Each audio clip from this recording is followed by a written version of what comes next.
Hello, hello, hello, everyone. This is Dr. Garrett Smith here for another episode of the Love Your Liver live stream.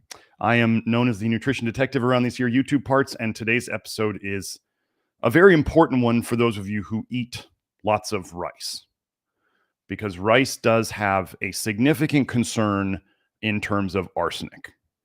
And if you are not already prepping your rice with one or more methods of reducing the arsenic and washing the rice by itself, rinsing it, as I say.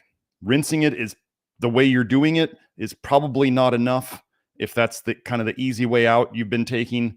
When you see how much they had to rinse the rice in one of the studies, you're probably not doing that and you're not going to get very far. So there are definitely, we're going to go over what I do know about several brands of rice on the market. And let me move this down a little bit so I'm a little better centered. There we go. And we'll go over some of the research on the prep methods that you want to do so you can protect yourself from arsenic. Because seriously, folks, arsenic, there's a guy on Twitter, I forget his name, but he is like the arsenic guy. And he can practically go through the research and show many of the same things that we deal with, that we are helping to fix, can be caused by arsenic too. So you don't want to ignore this. Arsenic toxicity is a very real thing. I can tell on people's hair tests, if they're regularly eating rice, that they're not prepping well enough. It's very obvious to see. Two things you can tell from people's diets on a hair test if you know what you're doing. And in my seminar, where I teach people how to read this stuff, I tell them these things. You can tell how well somebody's doing with their arsenic rice prep if they're eating a lot of rice.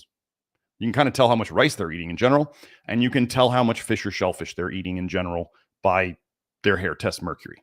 Now, remember, a hair test mercury, for those of you who are into hair testing or you want to do it, hair test does not show your mercury filling amounts on the hair test. They're actually two different types of mercury.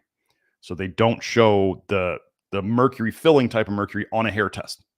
You'd have to do a urine test or something similar to get that amount on it. So fish and shellfish, but folks, it doesn't matter where you get the fish from. It shows up as mercury on your hair test. It doesn't matter where you get it from. Rice.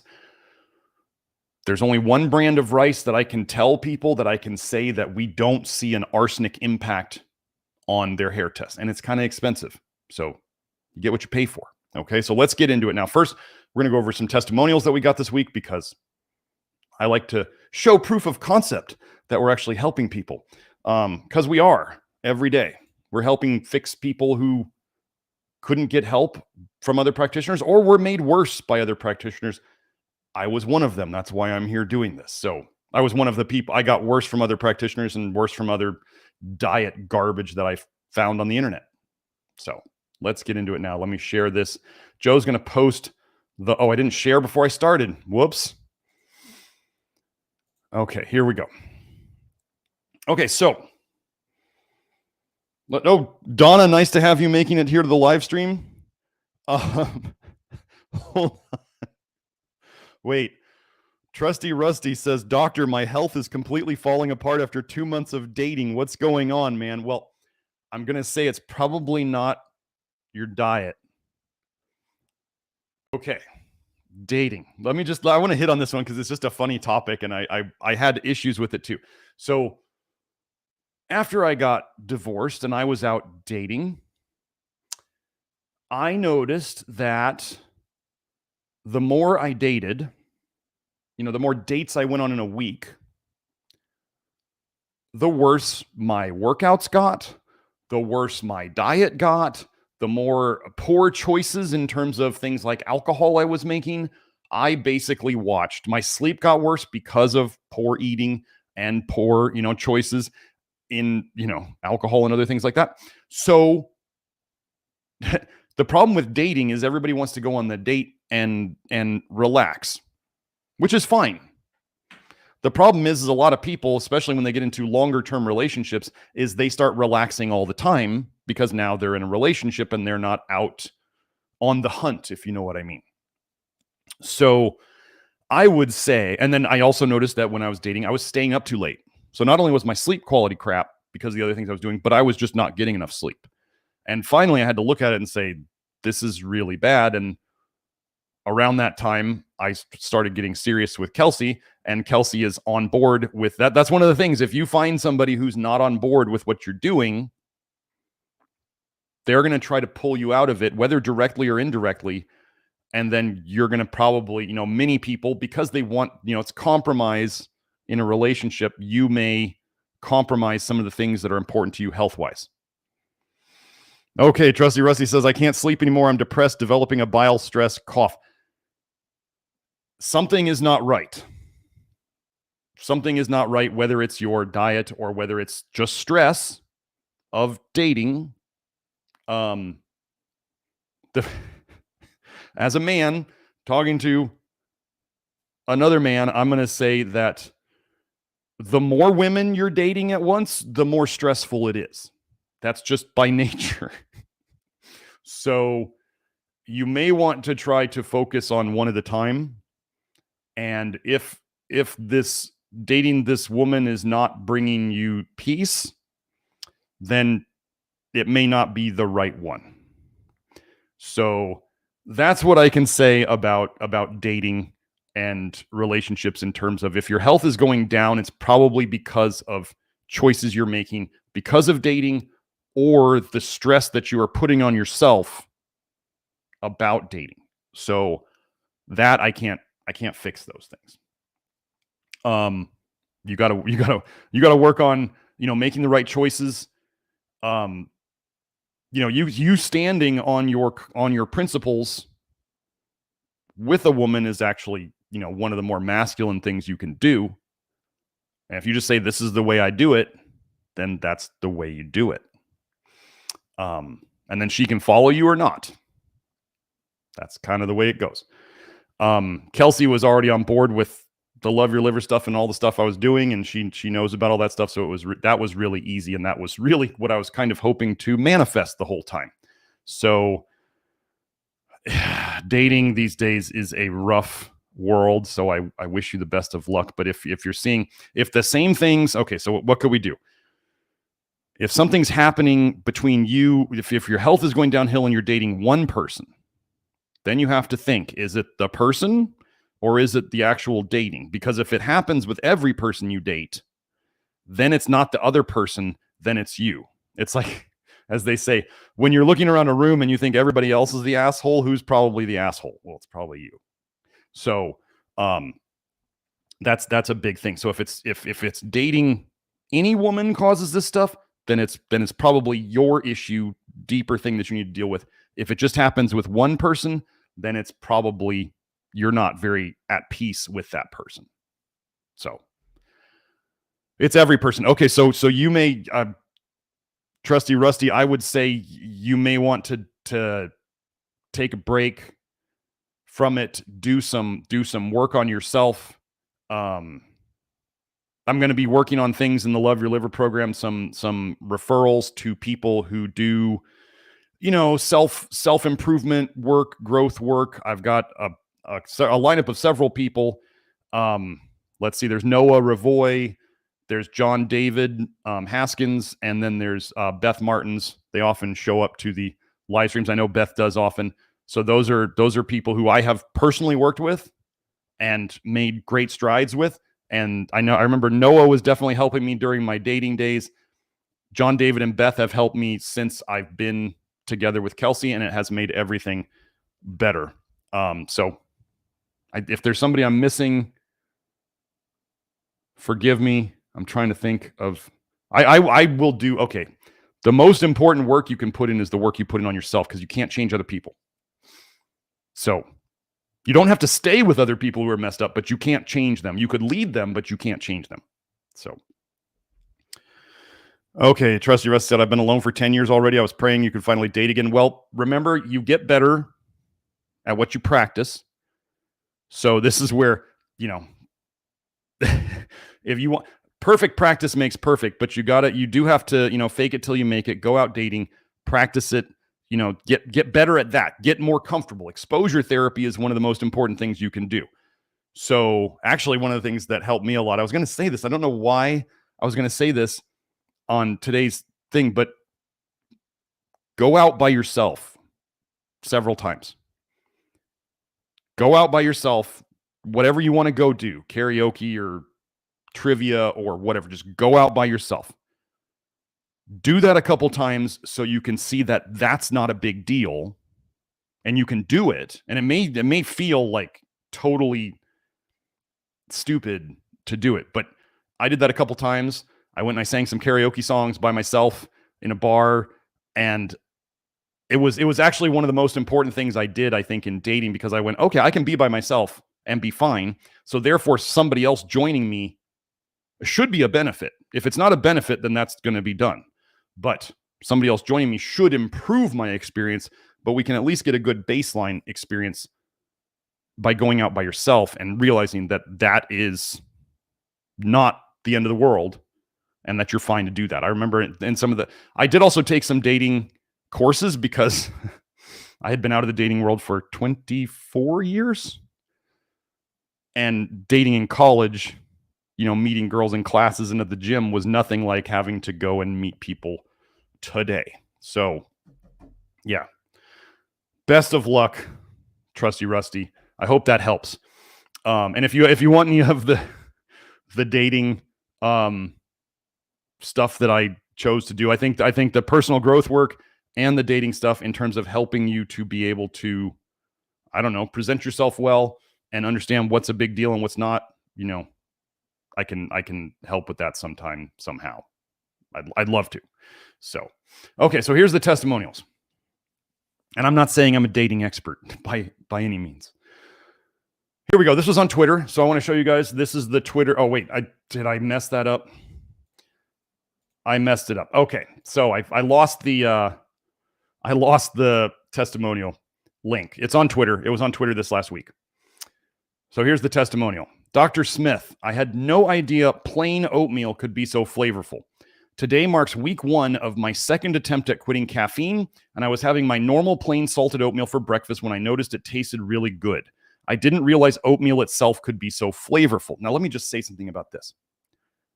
Quitting caffeine, folks. Coffee, caffeine, tea, whatever. If you're quitting it, it's okay if you fail the first time. You get better at things every time you do it. Whether it's quitting porn, whether it's quitting coffee, whether it's quitting nicotine, whether it's quitting whatever.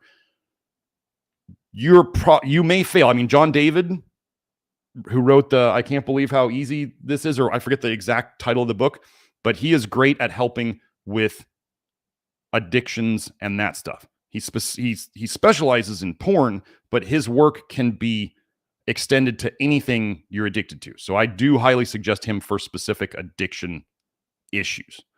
So anyway, and then the other thing is salted oatmeal theoretically is not that tasty. However, as you become less toxic, your body wants toxic things less, and it appreciates non-toxic things more. So what are we seeing here? We're seeing exactly that. Okay. I've been following your Love Your Liver plan for about 6 months now, and the results are incredible. My fingernails shine so bright, my mom thought I put polish on them. Everything that has happened in the past 6 months was accurately predicted by you. Even the horrible eczema breakout from doing exactly what you said not to do, as in staking the full lactoferrin dose at the start. So this is actually one of the highest compliments I can get, because some people, they see the Love Your Liver program and they go, why are you giving me so much information? Why don't you just tell me what to do? Like, why don't I just take one lactoferrin capsule? Because it might be way too much for you. Why do you tell everybody what might happen if they take too much of this or if they push detox too hard? So you know what might happen so you can fix it yourself, or maybe even ask on the Love Your Liver network and say, I've been doing this. I think I might be taking too much of this. And then everybody else goes, oh yeah, that happened to me. So we have a whole group of people who can back up what you may be thinking it is, or give you an idea of what it might be that you didn't think of. And they say, well, this happened to me when I did this. Are you doing this? And then you can, oh, wow, I didn't think of that. So we have the articles. And when people tell me that exactly what I said could happen, for better or worse, would happen, as a pattern recognizer and a health practitioner, when I give people that information and they pay attention to it, they read and they watch and they comprehend and they take action. And then they come back and they say, oh my gosh, it was exactly what you said. That is actually like one of the highest compliments I can get. I initially thought you were a Fed. My profile picture on Twitter didn't help. I initially thought you were a Fed-controlled opposition, and maybe you still are. Well, I'm pretty sure that's a joke, but you have done a lot of good for my health, and I want to thank you. Thank you, Dr. Smith. You are doing God's work, and I hope to meet you someday. So yes, thank you very much for that. I am, people can think I'm a Fed. I don't know how. As I posted on Twitter, I said, I posted this, I retweeted this tweet, and I said, here's my application for worst Fed boy ever. And I thought it was kind of funny because, geez, I'm going against all the major industries. I'm going against big supplement. I'm going against big pharma. I'm going against many of the food industries. Like, wow, I would be a terrible Fed if I was causing all of them economic damage, wouldn't I? So, yeah. And yes, if you haven't seen here, let me go here. If you haven't seen my profile picture, let me get there. Oh, it has me live. Oh, wait, no, that's not what I wanted. Well, it's not. When I clicked on live, it actually, so here, I'll share this. So you can see my little profile picture there with the machine gun if you haven't seen it before. So I don't know why. I mean, it's funny. I don't know why a Fed would post themselves with a machine gun. Boy, that would be pretty Fedish, wouldn't it? So yeah, interesting.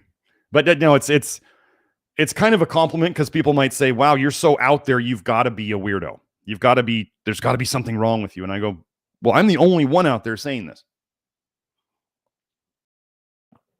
Okay. So let's keep going. Now, testimonial number 2. Just wanted to share a bit of a testimony. This is from inside the Love Your Liver network. So I don't, as I always say, I do these anonymously. I don't even do initials most of the time. If you're in the Love Your Liver program and you want to find this testimonial, you can go find it, but I'm not going to put these people's name out on the internet.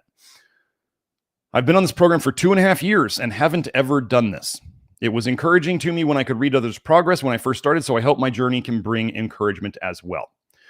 When Dr. Smith landed in my lap, we were at a pretty low spot. My husband had been struggling with migraines his entire life, but in 2017, they got exponentially worse. It was very common, not normal, that he would spend days in bed in complete darkness. The longest we kept track was 40 days straight with level 8 to 9 pain. Could you imagine that, folks? 40 days straight of a level 8 to 9 migraine headache. I had remembered Wardy Harmon sending an interview earlier in the summer that she did with Dr. Smith, but I completely disregarded it. I had been brainwashed that food forms of vitamin A were okay. Hello, Weston A. Price Foundation. And that if it was food, it wasn't poison. So much raw liver doing gaps and liver/organ supplements, literally handfuls. Okay, folks, you don't have to have headaches to have vitamin A toxicity. And one of the most classic symptoms of vitamin A toxicity is headaches. So if you have headaches, sorry, I'm about to sneeze. Okay. Joe said if I was a Fed, I'd have a better webcam. Right. Joe keeps hammering on me about the webcam. Maybe I'll get it. Okay. So vitamin A toxicity, what would people be? And then the other thing is copper toxicity is a huge cause of headaches. What is really high in liver? Vitamin A and copper. The vitamin A, the liver people brag that liver is high in vitamin A and copper. So we have headaches. 3 months later, I remembered that interview one night as Hubs and I were at a crossroads with our health and consumed it like nothing I've ever consumed before, as in the interview. This was the beginning of our Love Your Liver journey. Pain is not a fun teacher, but it is a powerful teacher. This is very true. I got into medicine mainly because of my middle back pain from toxicity and deficiencies. And vitamin A is a big part of it. I made a list of things I'd like to get fixed shortly after our consultation and recently found that list. It had 25 things listed. I won't list everything, but this can give you an idea. Arthritis in hands, muscle stiffness basically everywhere, low back pain, TMJ, itchy skin, like I had baby spiders crawling all over me, Jimmy legs, that's, I believe she means kind of like restless legs, sleeplessness, having to get up to pee in the middle of the night, sensitive teeth, receding gums, constipation. Gaps really messed me up on this one, even though I struggled with this after my dad died in 2016. Skin tags, liver spots, angiomas, worsening vision. At the bottom of my list, I also wrote, I have this general feeling that the glue that's supposed to hold me together isn't holding me together anymore. Okay, so we're 2.5 years in. Now, when I have my consultation with this person, I ask for 3 symptoms, okay?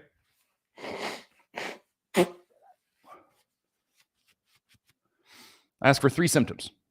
Because that's the start. Like, what are the 3 biggest symptoms that you want me to help you make go away?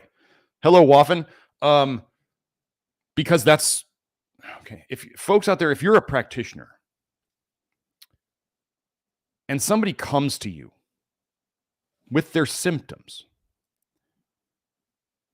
your goal should be to treat the cause of those symptoms and to get those symptoms. It's not, what I mean by this is some people in functional medicine and NDs and alternative doctors and people who do these tons of labs.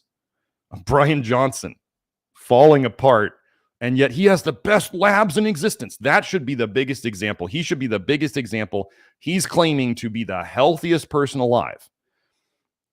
They just showed that his fatty liver index climbed up like 76% in a month or two. It doesn't mean he has fatty liver yet. It means the fat in his liver climbed up drastically recently, and people have been noticing that he's not looking so good. Oh, but he has the best labs ever. Labs, great labs, while feeling like shit is not good. That's actually a sign of things getting worse oftentimes. When people are really, really sick and they have really, really good looking labs, that's not a good sign. We can fix it, but here's the thing that people get confused at. When we start fixing it, their labs look worse, but they feel better. So, yeah, the glue that was supposed to hold her together isn't working so well anymore. Some of these things have been resolved. Some I am still hoping for. The itchy... Oh, but I want you to remember, like, when I talked to this person, I got 3 of these. Did I purposely try to do... Well, when I have my consultation and what I do with my other practitioners who do consultations, I go over the most important things in the program that are related to their 3 most bothersome symptoms. I say these are the things you want to make sure you don't mess up. Or you could say it negatively like that, make sure you don't mess these up. Or you could say make sure you really do well on these. So, yeah, to emphasize those things so that they do the right thing. Okay, here we go. The itchy skin is gone. Tooth sensitivity gone. Most of the others are improving greatly. Jimmy legs, sleeplessness, and getting up to pee in the night are so much better. TMJ is so much better. I no longer wake up with a tight jaw and stiff neck and shoulders from grinding all night long. My sleep is deeper for the most part. I don't know. Ugh, something's in my nose right now. I still have some nights that it's horrible. 2 steps forward, 1 step back, I guess, but I mostly wake up rested like I did when I was a kid. If you start seeing yourself feel like you did when you were a kid, I mean, how much better are we making people? The one thing that improved almost immediately was the constipation. Thank you, soluble fiber. If I could shout it from the mountaintops how great I felt when I pooped, I would have. And I kind of did anyway, but most people don't want to hear that, except everyone here. I went from maybe a poop twice a week, and they were like little bunny turds, yeah, the little rabbit poops, to every morning, and most recently more like a couple times a day. I still take some oral magnesium to keep things moving, and I do have 1 cup of coffee in the morning. The coffee is a compromise, but that juice is definitely worth the squeeze to me. And currently I am doing the HDT, the homeopathic detox therapy for birth control, and I am seeing that it is still improving. Maybe I can quit the coffee soon. So let me go over these. This is an important paragraph. Soluble fiber needs to be adjusted to the person. There's a distinct, split in the nutrition world about fiber. Some people will say it's the worst thing ever. You should never eat any fiber. And then other people are like, the more fiber I eat, the better I poop and the better I feel. Can these both be true? Yes.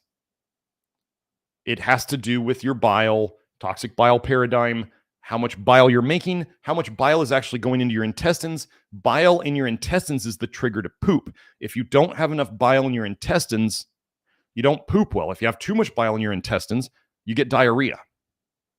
Soluble fiber soaks up bile, and it also triggers a bile dump.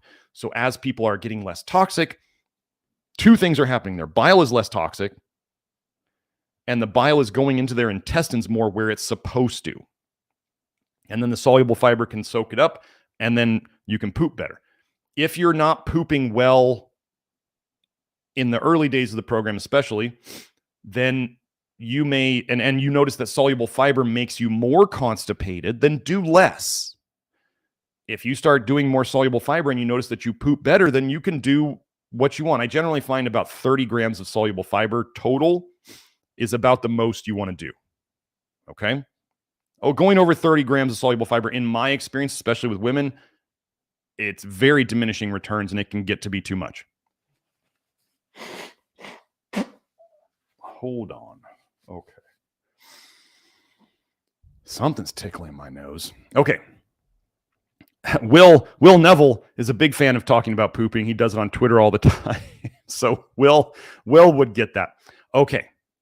So is she still doing some oral magnesium to keep things moving? Yes, that's fine. We want to poop.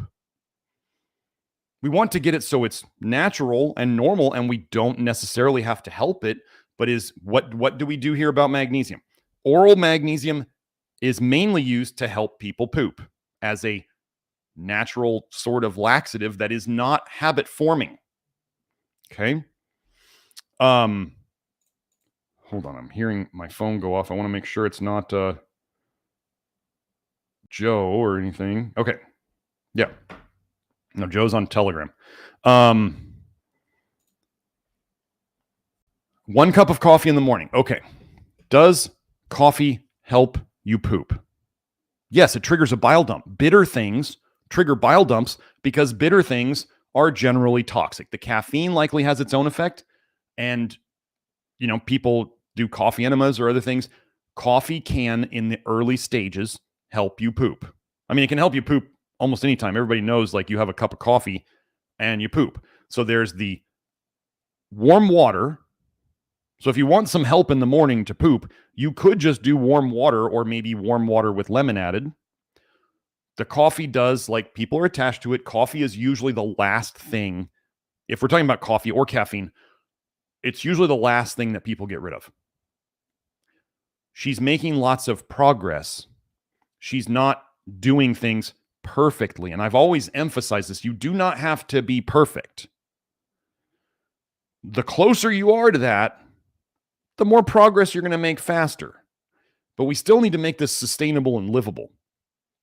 And for people, let's say, for people who have trouble with pooping and they go from pooping twice a week to multiple times a day, and they're still doing a cup of coffee and they're still doing some oral magnesium, I'm fine with that. Okay? Does that mean I'm fine with it forever? No. I think most people understand that coffee is probably not good for them long term, and they want to get off of it, but maybe they're not there yet. Okay? So that's what I'm saying. Oh, James McKean added, or hot water with salt. Yeah, if you'd rather do kind of savory thing, or hot water with lemon juice or whatever, or hot water with your magnesium, that'd be great. Now, homeopathic detox therapy for birth control, and she's seeing that it's still improving. So, homeopathic detox therapy, we go over that in the program. To buy the remedies, you must be in the program. And it can help undo the damage can help. It doesn't help everything all the time. No, nothing works for everything all the time, including homeopathy.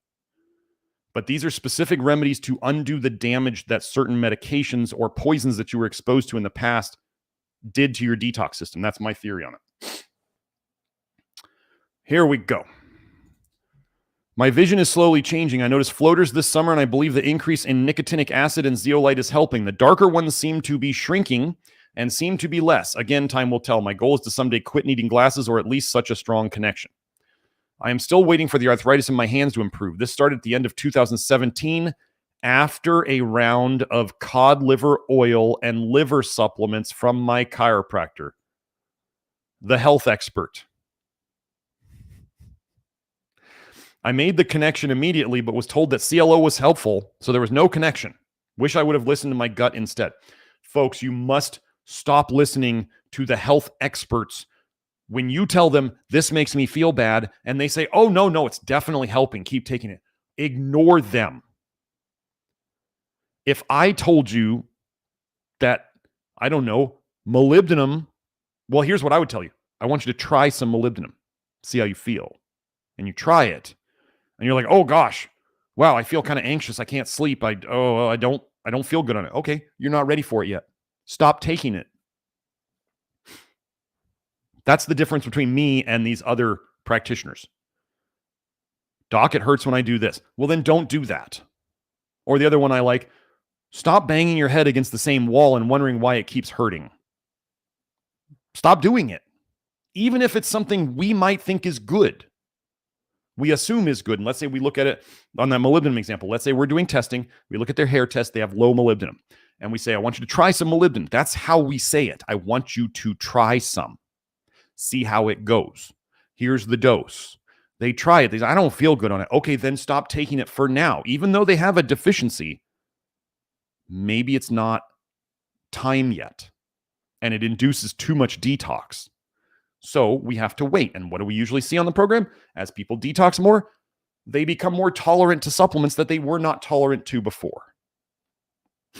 So my hubby, however, has noticed the heat radiating from them has changed. So her hands are less hot, which is so less inflammation. They used to be hot all the time, but he says now they feel cool. Noticeably cooler since we have started this program. My low back pain is also something in which I continue to wait to see improvement. I've had that since my 20s, but the tips to help with the pain have been fantastic. Magnesium lotion has become my new best friend. It doesn't make the pain go away completely, but it helps. And by the way, the Nutrition Detective brand is far superior than anything out there. Thank you for that compliment. And it is. It's really special. Seeing these improvements is the motivation I've longed for to keep at this. I am excited to be here, excited to keep going, and incredibly grateful for Garrett Smith, all the consultants, and everyone here who encourages and supports this journey of ours. Having listened to a lot of doctors over the years, Dr. Smith is the first doctor who has connected the dots for me. He's actually telling the truth. I am so grateful to belong to a community that encourages critical thinking. Thank you, thank you, thank you. So, yeah. Pretty cool testimonial. Thank you for that. So let's keep going. Okay, so, oh, Joe, you already got the links. I don't know if you posted the links, so I'll just show this. This is the links. Joe can post them on the live chat. The links we're going to go over in terms of rice. So JD said, yes, thank you, Garrett. You are welcome, JD. Let me blow my nose before I start. I don't know what got in the air today. This is one of my residual symptoms once in a while. Some of you may relate to this. Sometimes I just get this weird tingling in my nose, and it's like detox is coming out through my nose. So I blow my nose a couple times, I might sneeze, and then it just goes away. So if it was allergies, right, it would be like all day, pretty much. But it just goes away. And I go, must be a bile dump. Don't know what triggered it, but something did. Okay, so for those of you who are in the Love Your Liver program, if you want to get this information again later, see my other video on it. I'll just post that link. This is a private network link. If you're not in the Love Your Liver program, you're not going to be able to access this. So that link in the chat, if you want to go see this information in the Love Your Liver program, that's what that first link is that I just put there. So now, let's get into this. Joe, you got it on the screen? Okay. So, Lotus, first I want to go over the brand of rice. First of all, if you're absolutely not going to do any of the prep methods, and You pay a price for convenience. You always pay a price for convenience. If you want to get the rice that I have seen look as good in people who I've seen people eat this Lotus Foods rice every day. Let me put this link in there. Their organic white jasmine rice is likely the best one that they have. It's expensive, but it has looked as good on hair tests as people prepping their rice with multiple methods, or even people who don't eat rice.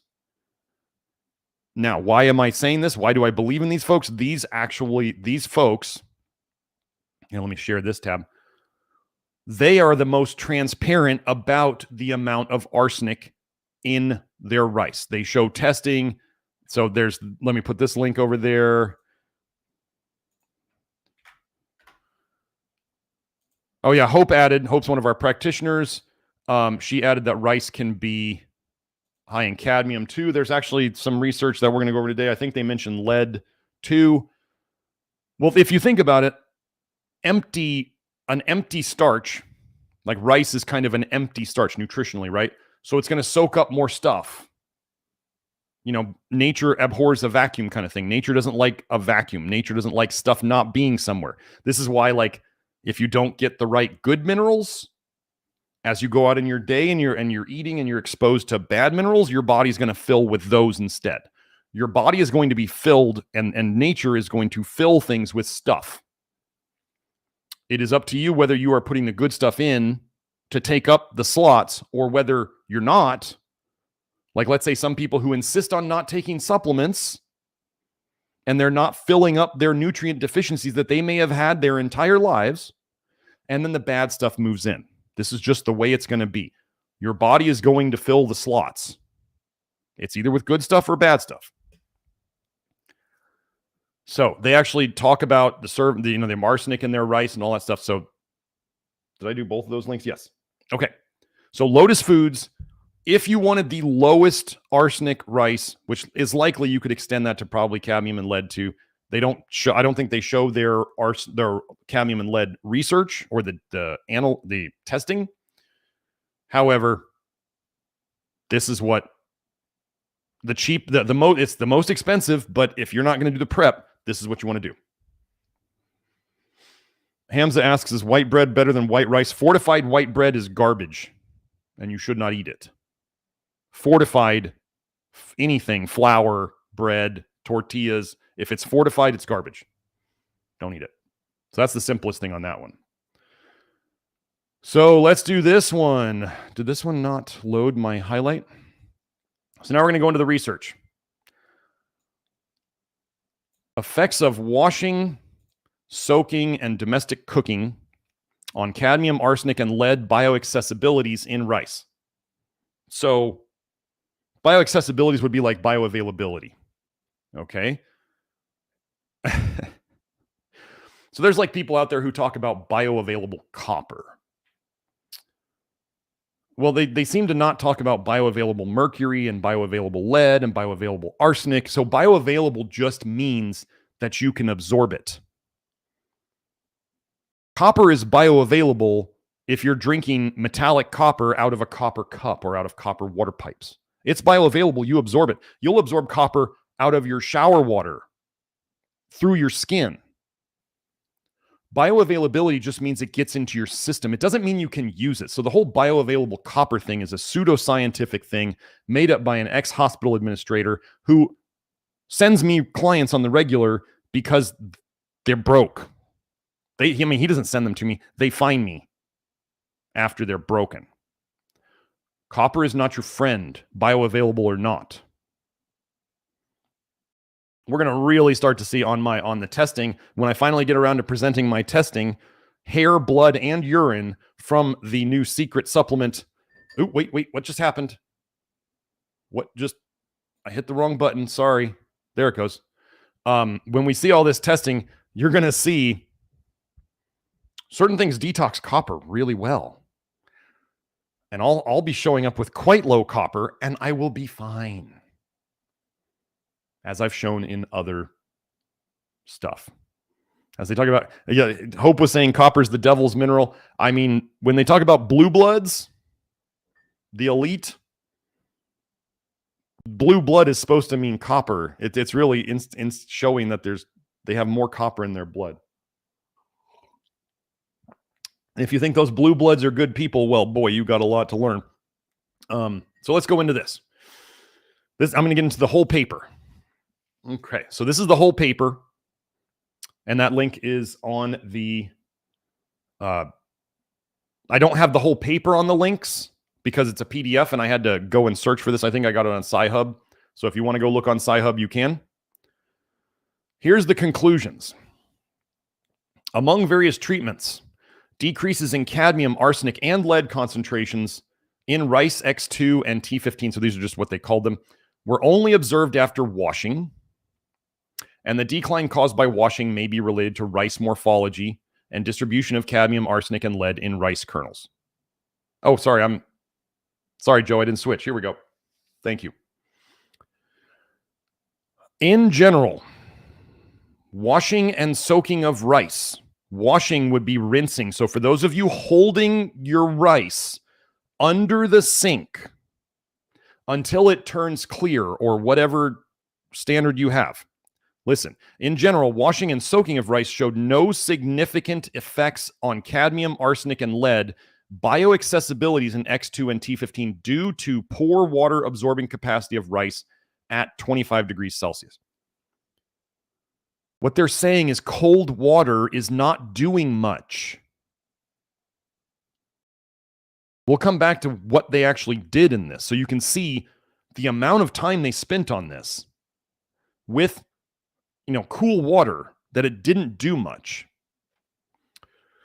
By contrast, cooking reduced cadmium, arsenic, and lead bioaccessibilities or bioavailability in X2 and T15, whereas no significant difference was detected between bioaccessibilities of normal cooking, so like on your stovetop, right?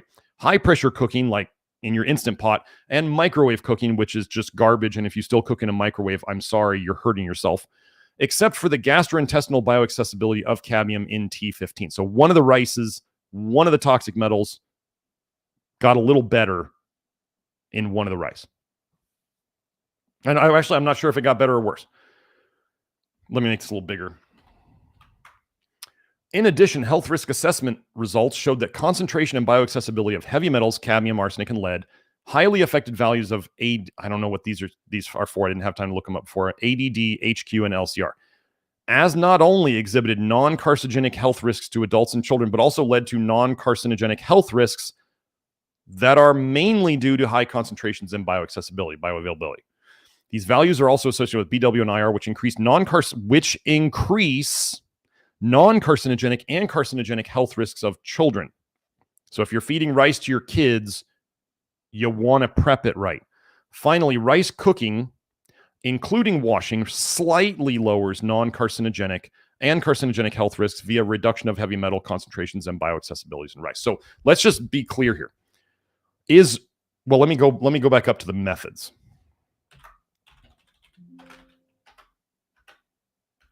Oh, they didn't call it methods. Let me find it. Because they talk about y'all are going to be okay. Nobody's doing this. So if you think if you think I'm saying rinsing rice is okay, you're probably not rinsing it like they did. Rice cooking methods followed the Chinese national standards and general cooking methods in Asia. A total of rice samples was poured into dewatering screen. I'm guessing they mean a what am I thinking of? The colander. Like you strain pasta out of, but it's small enough that it's not going to let the rice through. And placed in a 0.5 liter basin, a 500 ml basin with 300 milliliter deionized water. So they're using deionized water, which is close to distilled water. Okay, so there's no minerals in it. Deionized, generally, there's no minerals in it. It's close to distilled water, but it's not. Are you using distilled water out of your sink to rinse your rice? No, you're probably not. So you're not using the distilled water. Now remember, they said rinsing and washing and soaking. I think they said rinsing and soaking did a little bit, not much. but they're using deionized water and you're not. Now, pay attention to this. The mixture was stirred clockwise and counterclockwise for 10 turns in each direction. So they were just mixing it up in the water. So I'm guessing this is like, it's kind of a soaking, but it's also a rinsing, right? So they stirred it just to keep agitating it with the water. Then the water was discarded and the washing process was repeated. So they did 10 turns in each direction, discarded the water, rinsed it again. It's soaking and it's rinsing at the same time. The remaining water was drained out and the washed rice was soaked in water again, 1.8 to 1 ratio of water to rice for 30 minutes at 25 degrees Celsius and cooked by steamer, electric pressure cooker, or microwave oven. For normal cooking after the water boiled in steamer, the aluminum box containing the soaked rice, so they're cooking in an aluminum container, was placed on the steamer tray, cooked for 40 minutes, and stewed for 20 minutes. Okay? You're probably not using deionized water. You're probably not rinsing it as much as they did. So, like I said, rinsing is better than nothing. Soaking is better than nothing. There's still not very much. It's not going to do much. So if you want to rinse it and soak it, and then as we talk about, charcoal in the water, and then if you want to parboil it or cook it in excess water and rinse it and then cook it again, we'll go over that. That's the best one. So we'll get to that. Okay. So let's head into this. Cooking rice in excess water reduces both arsenic and enriched vitamins in the cooked grain. Cooking rice in excess water reduces both toxin and toxins in the cooked rice. Right? A lot of B vitamins are not so good for you that you've been told. This paper reports the effects of rinsing rice and cooking in variable amounts of water on total arsenic, inorganic arsenic, iron, cadmium, manganese, folate, thiamine, and niacin in the cooked grain. Rinsing rice before cooking had a minimal effect on the arsenic content of the cooked grain. So again, rinsing, it's better than nothing, but it's not much. But washes enriched folate, iron, folate, thiamine, and niacin from polished and parboiled rice. Oh, but it also so they're saying, but it takes off all these good things we put: niacinamide, trash;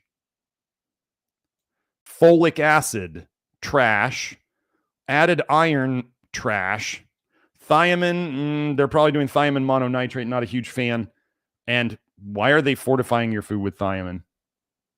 Fortification is probably not good. What they need is more muscle meat.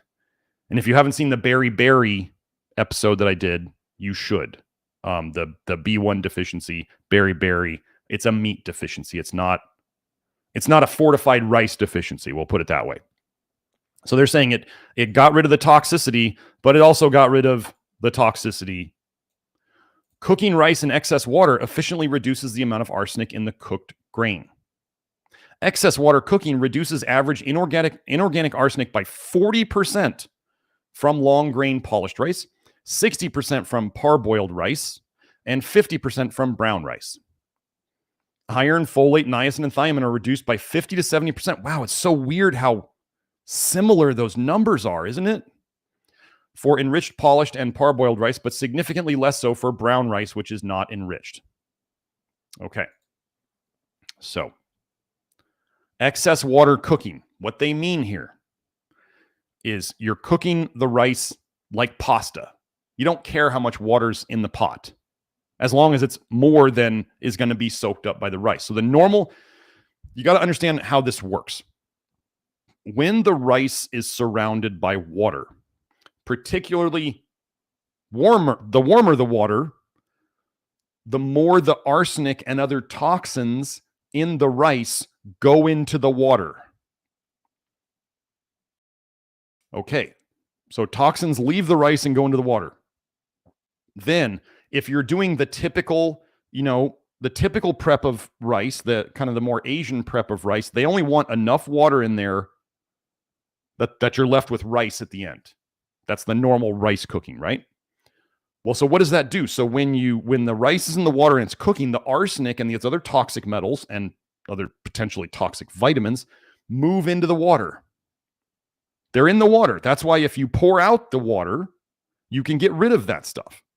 Or it's rinsing or soaking, it's taking stuff with it. It's leaving the rice. But if you cook the rice and all the water that had all the arsenic and other toxins in it disappears, the water evaporates. Well, the water evaporates as water. It leaves everything else behind in the water. And then you just coat your rice on the outside with all the toxins again. Do you understand? So you have to get rid of the water that the toxins moved into to get rid of the toxicity, or else it just boils back onto the rice. Okay? And whether or not you like parboiled rice or not that's not my problem. If you're insisting on eating rice, I'm going to tell you how to not poison yourself with arsenic. Okay? Whether you like it or not, I don't care. I can't care. That's not my problem. Now we're going to get into the best one. Improved rice cooking approach to maximize arsenic removal while preserving nutrient elements.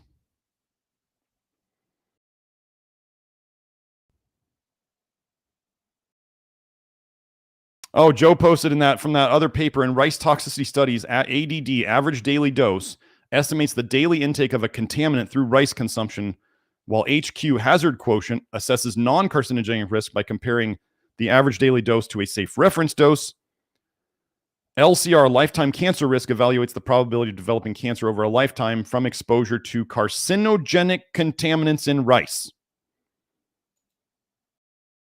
They just said it right there, carcinogenic contaminants in rice. If you're going to eat rice, folks, you need to prep it and buy it right. Oh, while we're here, let me just say, I know I've seen certain people say that there's an American company out of California that ends in Berg that their rice is low in arsenic because the company said so. Let me tell you about a patient experience I had. A guy came to me and I was looking at his hair test and he said, yeah, I eat a lot of rice and I know about the arsenic thing. And he's like, so here's what I did. He didn't eat rice for a month. This guy did science on himself, which I appreciated. He didn't eat rice for a month. Then he ate brown rice for a month, and he took his blood arsenic level after the month of eating brown rice. And there was significant arsenic in his blood. And he said, okay, so this is all this same brand. This is all this Berg brand. Organic from California. Now, the thing about growing rice in America, one of the places they grow rice is in old cotton fields. And they used to use arsenic in cotton fields. So there's a ton of arsenic in the soil. And now we're growing rice, which is like an arsenic sponge in it. It's almost like it's a plan to poison us in some way. What a weird coincidence that they would grow rice in arsenic sprayed fields. Anyway, he did a month of brown rice and he had arsenic in his blood. Okay. Then he took a month off of rice. And then he did a month of white rice, organic white rice. And then he did the arsenic blood test again. His blood arsenic was higher after the white rice than it was after the brown rice, which supposedly is not supposed to be true. But it was. I saw the results. So, do I trust American rice? Absolutely not. I don't trust any American rice. Absolutely freaking not. Those are the two things that I know about in terms of, I know Lotus Foods seems to have the absolute lowest arsenic of all the rices I've seen tested, or and results on hair tests. They're the most transparent about their arsenic amounts, and on hair tests, it has confirmed it. What do I know about the organic Berg American rice? Significant arsenic, even though they say that there's not a problem with it. Gosh, would American companies ever stretch the truth? I don't know. Food companies in America have never told us anything less than the truth, have they? So, yeah, be very careful of that. I know you can get big bags of it at Costco. It might be okay. Let me put it this way. If you're assembling a Depocalypse setup and you want to buy some rice and that's what you have available is the Costco rice that I just talked about, and you're doing it so you don't starve, right? Remember, starving is a huge problem. Whereas think of starving would be the quick death, and arsenic toxicity from rice that you're eating to survive on would be the slow death. So we always want to choose the slow death. You always want to have food. It may be toxic, but like if you're in a survival situation, you don't always get great choices, do you? So just a thought. So let's get into, so that was, oh wait, let's finish this up. Yeah, let's get back. Parboiled and so the highlights of this paper, parboiled and absorbed. So what they, okay, so I'll show you this. Parboiled and absorbed, what they mean is they cooked it in excess water for a certain amount of time. They parboiled it. That's what parboiling is. Like you partially cook it. You partially cook it. They pour out the water. Then they add the right amount of water to the rice. And then you cook it the rest of the way. And then you have your cooked rice. Okay. It removed 54% and 73% inorganic arsenic from brown and white rice. So it worked better on brown rice. Washing and pre-soaking prior to absorption cooking reduced inorganic arsenic in white rice only. So it did not reduce inorganic arsenic in brown rice. Parboiling and absorption raised the MOE, I don't know what the MOE is, by 3.7 and 2.2 times for the white and brown rice respectively. Joe, if you can get that MOE, that'd be great. Brown rice retained more nutrients than white rice under absorption methods. Brown rice kind of starts with more nutrients, depending upon if we're talking about specific nutrients. Absorption methods preserved micronutrients such as zinc in brown and white rice. Now, why would, let's say, Asian communities who eat lots of rice be really concerned about zinc? Well, I've found papers saying that 50% of the soils in China are deficient in zinc. Many people in Asia are not eating very much muscle meat, particularly not the highest zinc meats, which would be red meat. So why would they be concerned about zinc in their rice, even though zinc in rice is like minimal? Because that's one of their main sources. Okay, Joe says higher MOE values implying lower risk. So they specifically said that parboiled and absorbed rice raised the MOE by 3.7 and 2.2 times. So it's reducing the risk. Okay, let me get down to the conclusions. Oh, wait, sorry. Let me show you the picture. Let's look at the picture. Let me open this up. We'll see if we can't get, there it is. Okay, now I don't know how, I hope this looks good as we zoom in on it. Okay. Parboiling with absorption method, PBA. Add fresh, so this is their method, folks. Add fresh water. Preferably you'd be using filtered reverse osmosis water, distilled water, something clean water, not tap water, even for the discard water, because the rice is soaking up the water. So you don't want to use toxic water because then you're making toxic rice. 4 cups for every cup of raw rice, and boil it. So you boil the water first, 4 cups for every cup of rice you're going to add. Dry, the dry rice, 4 cups of water, 1 cup of dry rice. Add rice and boil for another 5 minutes. So you cook it for 5 minutes. You then are going to strain it or discard the water with the arsenic in it. You're going to add some more fresh, good water. Example, they say, e.g. is like an example. They're giving you an example, 2 cups for each cup of raw rice. Cook rice with low to medium heat with a lid on until water is absorbed. I know these words are not coming through great. The image is not great. Advantages of doing this: highly effective for removing inorganic arsenic from brown, 54%, and white rice, 73%. Safer for preparing rice for infants and children at the margin of exposure, as the margin of exposure is increased to desired levels. Reduced nutrient element losses by doing it this way, and home-friendly, saving time, water, and energy. It's more effort than cooking normal rice. It is. Okay. Do you want to eat arsenic, or do you want to prepare your rice better? Let me get down to the bottom. I think I highlighted stuff down at the bottom. There it is. Okay. So I'm just going to read this conclusion. So I want to go over this because this is important. In this study, we compared and evaluated the efficiency of inorganic arsenic removal from 3 brown and white rice types using absorption methods. The cooking... wow, that got really big. Okay. The cooking treatments were unwashed and absorbed. So they didn't rinse it, and then they just cooked it. This is the normal. Washed and absorbed, this would be you folks who are rinsing your rice. Pre-soaked, this would be the soaking and absorbed, PSA, and parboiled and absorbed. So that's the pre-cooking, dumping out the water, adding more water, finishing the cooking.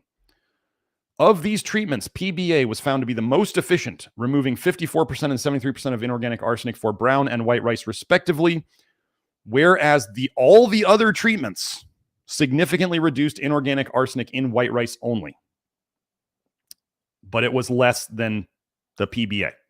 PBA is not only practical to perform domestically, but was also found to be the only method suited to all rice varieties in order to obtain a desirable MOE, which is the reduction in risk, for all population groups, including infants and children. It increased MOE by a factor of 3.7 for white rice and 2.2 for brown rice, allowing us to consume more rice safely. Because, you can have rice with your bugs in the future, so they want to make sure that your rice is safe. This study showed that absorption methods could be further explored, not only due to potential savings of water, energy use, and cooking time, but also due to its efficiency in removing inorganic arsenic. In general, brown rice nutrients were higher and better retained under cooking than white rice nutrients.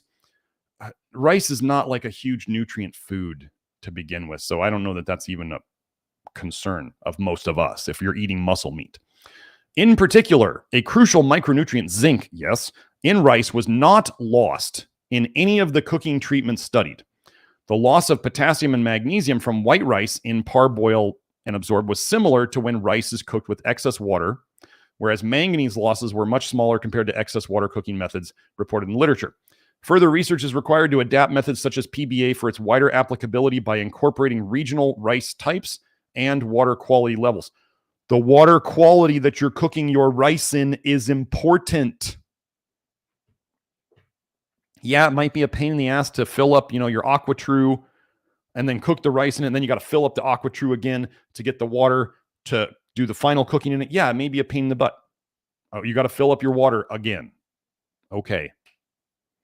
Would you rather have arsenic in you and your children and your friends and your loved ones, or would you rather have to fill up your water filter again? So now, they have the whole paper here. No, that's just the image. So that's in the paper. Then we have here. Okay, so let's go into this. Roloff says, I prefer to skip the effing rice. I do too. Actually, after I just found out how much protein was in sorghum, I'm even happier to be doing sorghum now. Here we go. Tight sorption, as in adsorption, of arsenic, cadmium, mercury, and lead by edible activated carbon. They mean food-grade charcoal. And acid-processed Montmorillonite clay. Why would they acid-process Montmorillonite clay? To get all the toxins that are already in it out. Okay?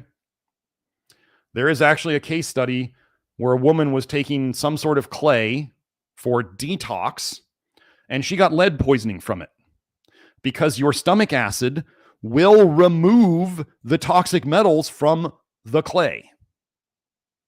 This is specific definitely to clay. Stomach acid, if you want to know when they give you a chelator. So they give you a chelating agent, EDTA, DMSA, whatever you're taking supplement-wise that you think chelates something, like clay.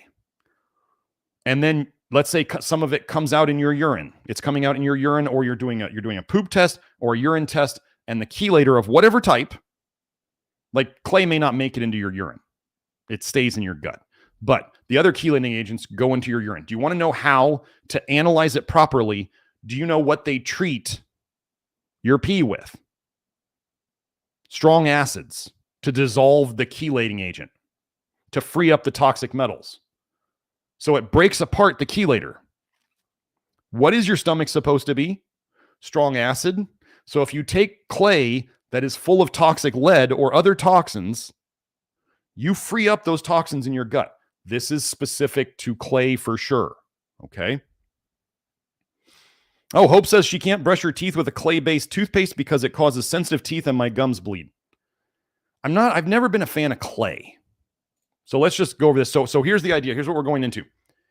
Let's say, folks, you're like, I don't want to do the parboiling and the absorption method. That's just too much. I'd rather just rinse it and soak it. Okay. If you're going to rinse it and soak it, if you want to supercharge the soaking, you could even do this with the cooking. I know Jojo, Zen Dog Breath, is going to love this. When you soak the rice, put some charcoal in the water that you're soaking it with and stir it a couple times. Stir it when you put the charcoal in to get it all on the rice. And then when you're done and you're about to cook it, stir it again to get that charcoal exposed to whatever came out into the water, because the charcoal will settle, right? You want it all mixed together in the water a couple times. This will supercharge the soaking, right? Because stuff comes out in the soaking. You've got the charcoal pulling on the toxic stuff by itself. And then you've got the water allowing for that to happen. Now, if you wanted to cook your rice with charcoal, fine. Like if you were doing the parboiling, charcoal doesn't get stuck to the rice. So if you were parboiling, you're doing the pre-cooking and you put charcoal in there, and then you're going to strain it. When you strain it, you can rinse off the charcoal. That would probably be, I would love to, if I had all the money in the world to do studies, I would love to do the parboiling and absorption method and put charcoal in the parboiling water. And we would likely see heat makes the charcoal work better, right? Because remember when they said 25 degrees Celsius soaking the rice didn't do a lot. It did something, but it didn't do a lot. The heat improves the movement of the arsenic into the water. And therefore, the more that the arsenic is in the water, the more the charcoal can grab onto it. So probably the best method, if you're one of those people who you're like, what is optimal? It would be the parboiling with some charcoal. How much charcoal in the water? Teaspoon, tablespoon, whatever. More would be better. If you're really sensitive to charcoal, then rinse it off. If you want to eat the charcoal, if you like it that way and it doesn't taste like anything, then you can eat it with the rice. There's nothing wrong with that. So I want you to pay attention to this first sentence. Heavy metal exposure in humans and animals commonly occurs through the consumption of metal-contaminated drinking water and food. Commonly. Water and food. The first thing we must do to get better is reduce or minimize or eliminate our exposures to toxicity. We stop intoxing before we start detoxing. What did they use here? A medical grade activated carbon. We're just going to say food grade activated carbon. If you guys want to know what charcoal I like until I start making my own, it's Zen Principle hardwood charcoal. Or if you're really into spending more money and taking pills, then it would be Takasumi bamboo charcoal. I do not generally suggest coconut charcoal unless it's the only thing you can get. Mel, and I just went over it. Zen Principle is the brand of hardwood charcoal I like the most, and it's a really good price. Takasumi bamboo charcoal, if you want pills and you want to pay more and pay through the nose. charcoal capsules. I did some calculating for the same amount of charcoal capsules of hardwood versus Zen Principle hardwood charcoal powder, 13 times more per gram to buy capsules of hardwood charcoal than if you use the powder. So if you want to pay 13 times as much for convenience for your gram of charcoal, you can do that. Oh yeah, Joe, it's TAKESUMI. TAKESUMI, Taksumi, I believe is how you spell it. So, the safety and protective ability of medical grade activated charcoal and the clay were confirmed in a living organism, Hydra vulgaris, where 0.1% activated charcoal significantly protected the hydra against arsenic, cadmium, mercury, and a mixture of metals by 30 to 70%. Okay. Do I care about the hydra thing? I mean, no. We know. So here's something else that you can do. We'll talk about this right now. The charcoal sandwich. If you know that you are eating something toxic and you're going to choose to do it anyway. Well, first of all, if you're trying to get a buzz on alcohol, don't use charcoal with it because the charcoal will soak up the alcohol. So then you're just wasting money. You're just throwing money into thin air. If you wanted to go out and drink with somebody, but you didn't want to have the negative effects of alcohol and you didn't want the buzz, then absolutely take charcoal with it.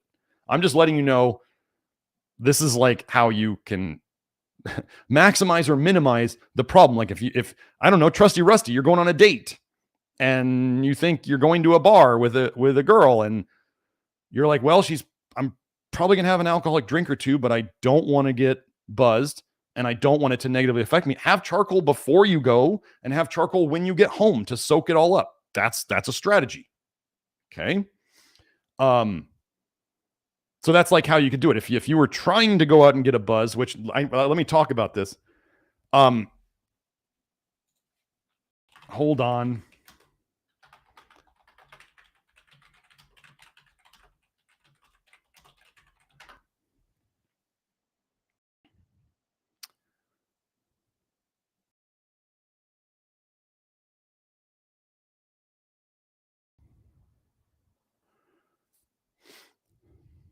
Hold on one sec.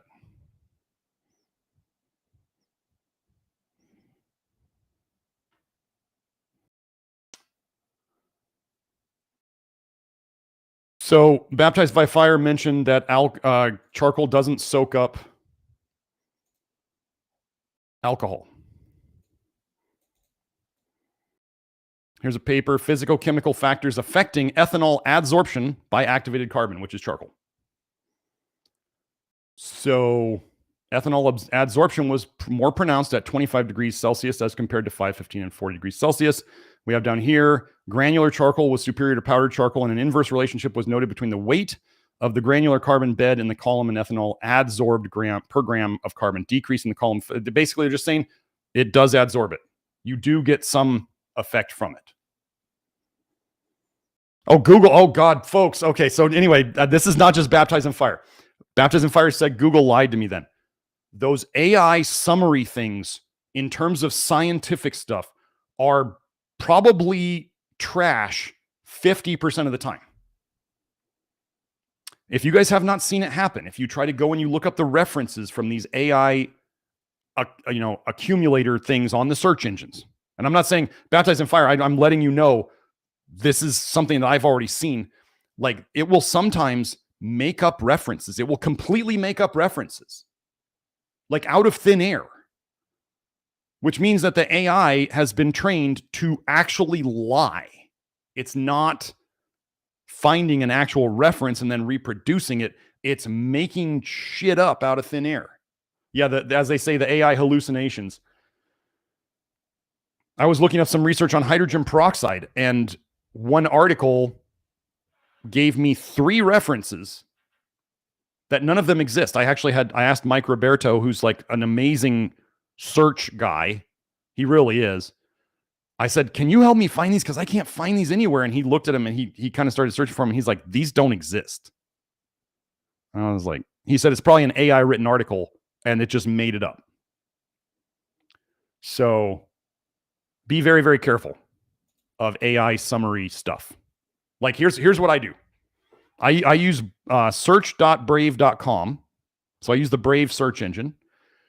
I look at the AI summary.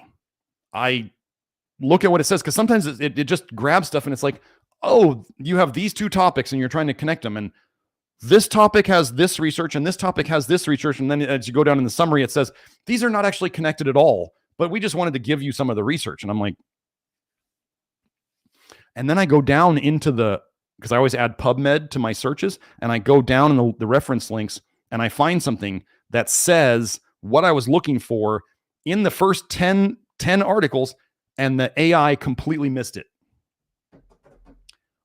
AI is trash, in my opinion. You cannot make mistakes that big and be considered useful. You cannot give it's like somebody turning in a project at school where it's just gobbledygook and they're just hoping the teacher doesn't read it so they can get a grade. Anyway, so yeah, the AI stuff is trash.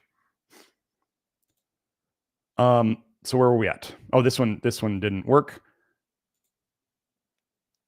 So yeah, so what I was saying about charcoal, generally wait, let's go into that one. Where was it?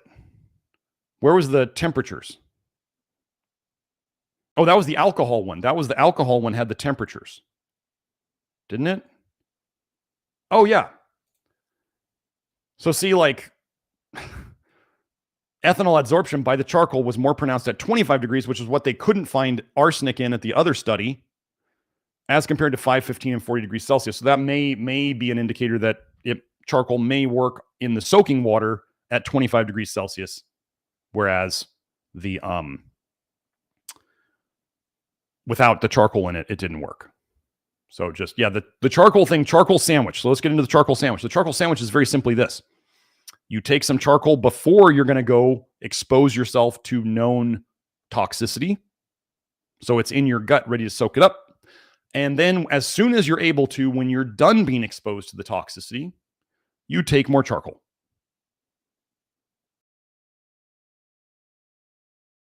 That's it. Doc Hook's Hunter, Accutane-induced exfoliative cheilitis, reason and treatment. Man, I don't know how to tell you this. I don't know how everyone in the chat can tell you this. Watch my live streams. Join the Love Your Liver program. Do that stuff. I have a whole video here on low toxin diet. I forget what number it is. Maybe Joe can find it. That's where you start. If you want to do the homeopathic detox therapy for Accutane, which could help, you got to join the Love Your Liver program. Accutane is the longest form of vitamin A toxicity fix. So if you think you're going to get like a weekend fix, or that I have a magic cure that just does this, you saw earlier the testimonial, 2.5 years, we have gotten rid of a lot of things for that woman, but not everything. So if you want to do this, you need to buckle in and get started on it. There's not a magic cure. That's all there is to it. This work is not for everyone. If people want a fast fix, this is not it. This is Accutane. And okay, so actually a great example. Accutane is the longest and most damaging thing that we fix.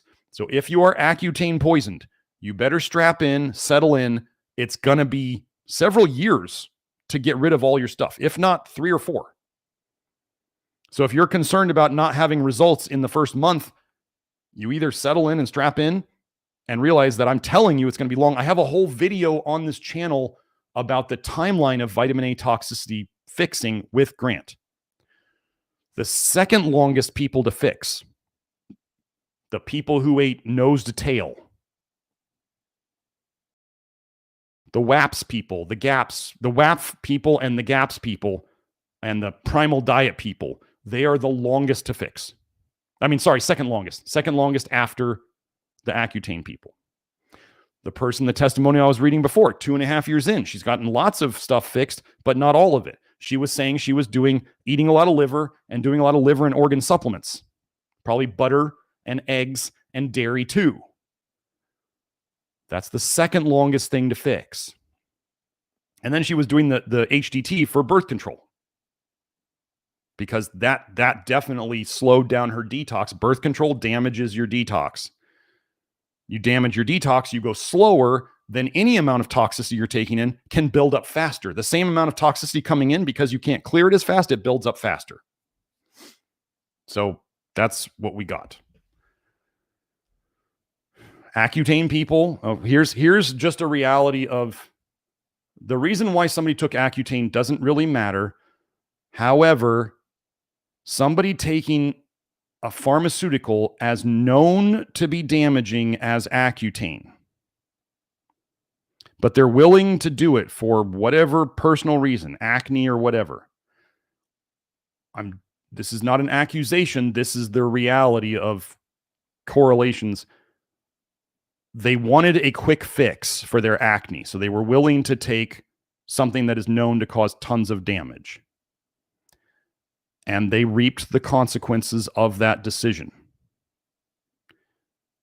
One of the things I've had issues with, and I'm not saying this is you, I'm saying one of the things I've had issues with is people who took Accutane do not have the patience to do the program, because the type of person they were, that them or their parents, and we are an amalgamation of our parents. Genetics is very real. We do hand down traits and characteristics.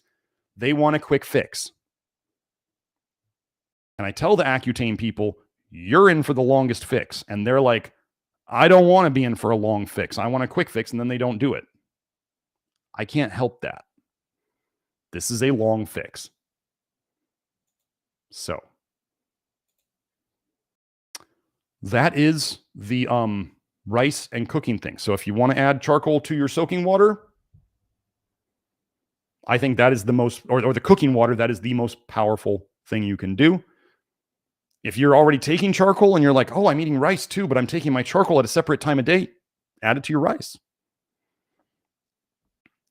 And if people are going to ask about the various colored forms of rice and that stuff, generally the colors are coming from polyphenols. So it's probably better to do white rice and prepare it properly, not fortified white rice. I think they're even, well, there's golden rice, which hasn't come out yet, but they may even be fortifying rice in certain countries with vitamin A.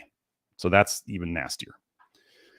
They're going to get us. They're going to get us. They put it in sugar in South. You know, they put vitamin A in sugar in South America, and maybe in Mexico too.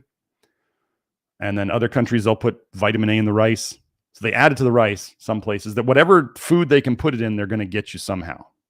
Here, they add it to dairy. So let's get into, I think that's it. So let's do the super chat. So I'm going to go look at Joe's super chats.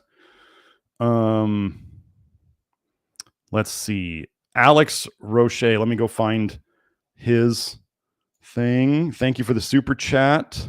There it is.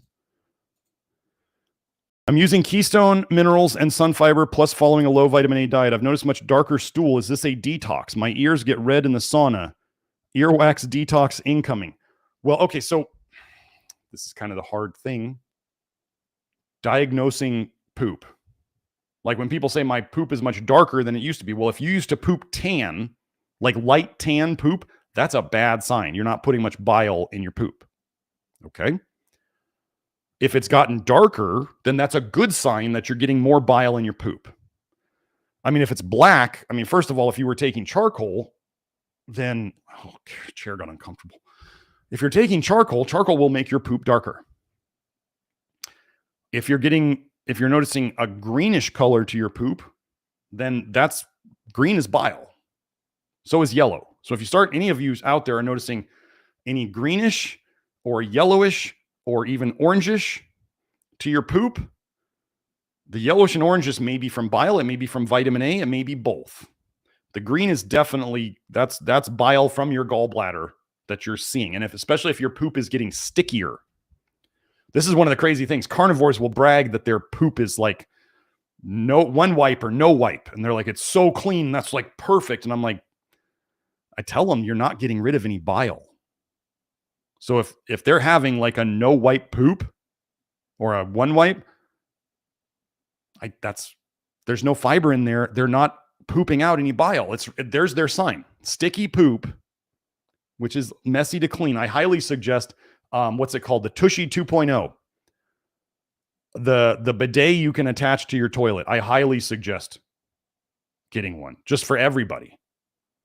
If you have a weird thing about using water to clean your butt, I don't know, get over it. Like, why is smearing poop on your butt with toilet paper and then having to wipe off the smear a bunch of times any better than using a little water and then doing one wipe to basically wipe the water off? Anyway, sticky poop is a sign of a lot of bile in your poop. Because when you're trying to detox, that's a very good thing. And the Tushy 2.0 is like 120 or 140 bucks. Trust me, you try it, you won't go back. You really won't go back.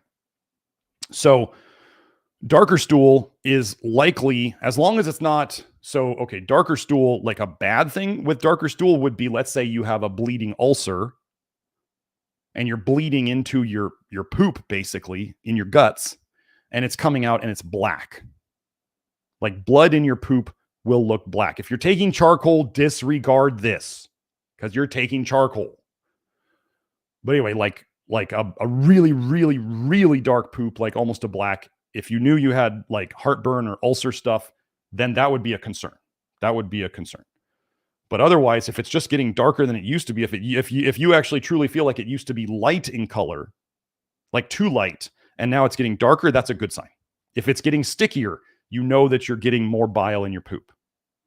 Okay, those of you in the Love Your Liver program, you know how sticky the poop gets because it will leave streaks on the toilet when you flush it. It's that sticky. You all have, everybody here knows what I'm talking about if you've been doing the program for a while. You start making more bile, and it's coming out in your poop, and you're doing things like soluble fiber and charcoal to grab onto it, to hold it in your poop, and then you poop it out.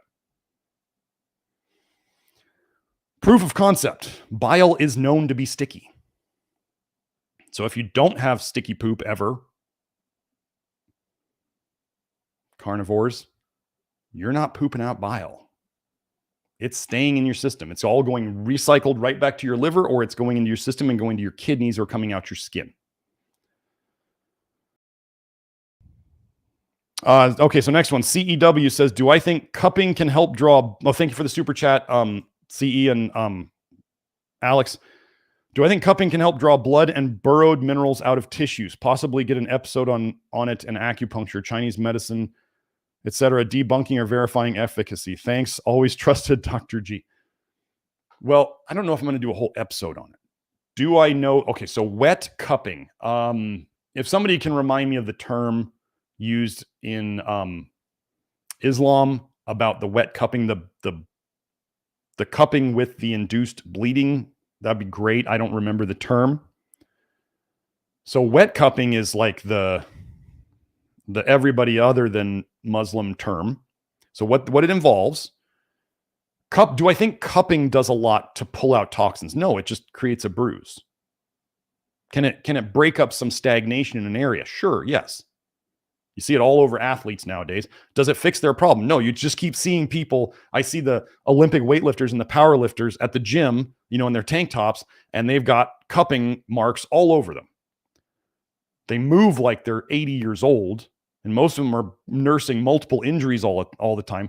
The cupping may make them feel better for a while, but it's not fixing the cause of their problems, which is probably their diet combined with just doing the same movements over and over and over, which is not what humans are designed to do. We're designed to do a whole bunch of movements, not just like bench press.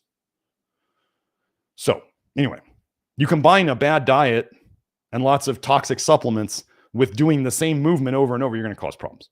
And then they just try to cup the problems away. So cupping by itself, I don't think removes toxins from the body.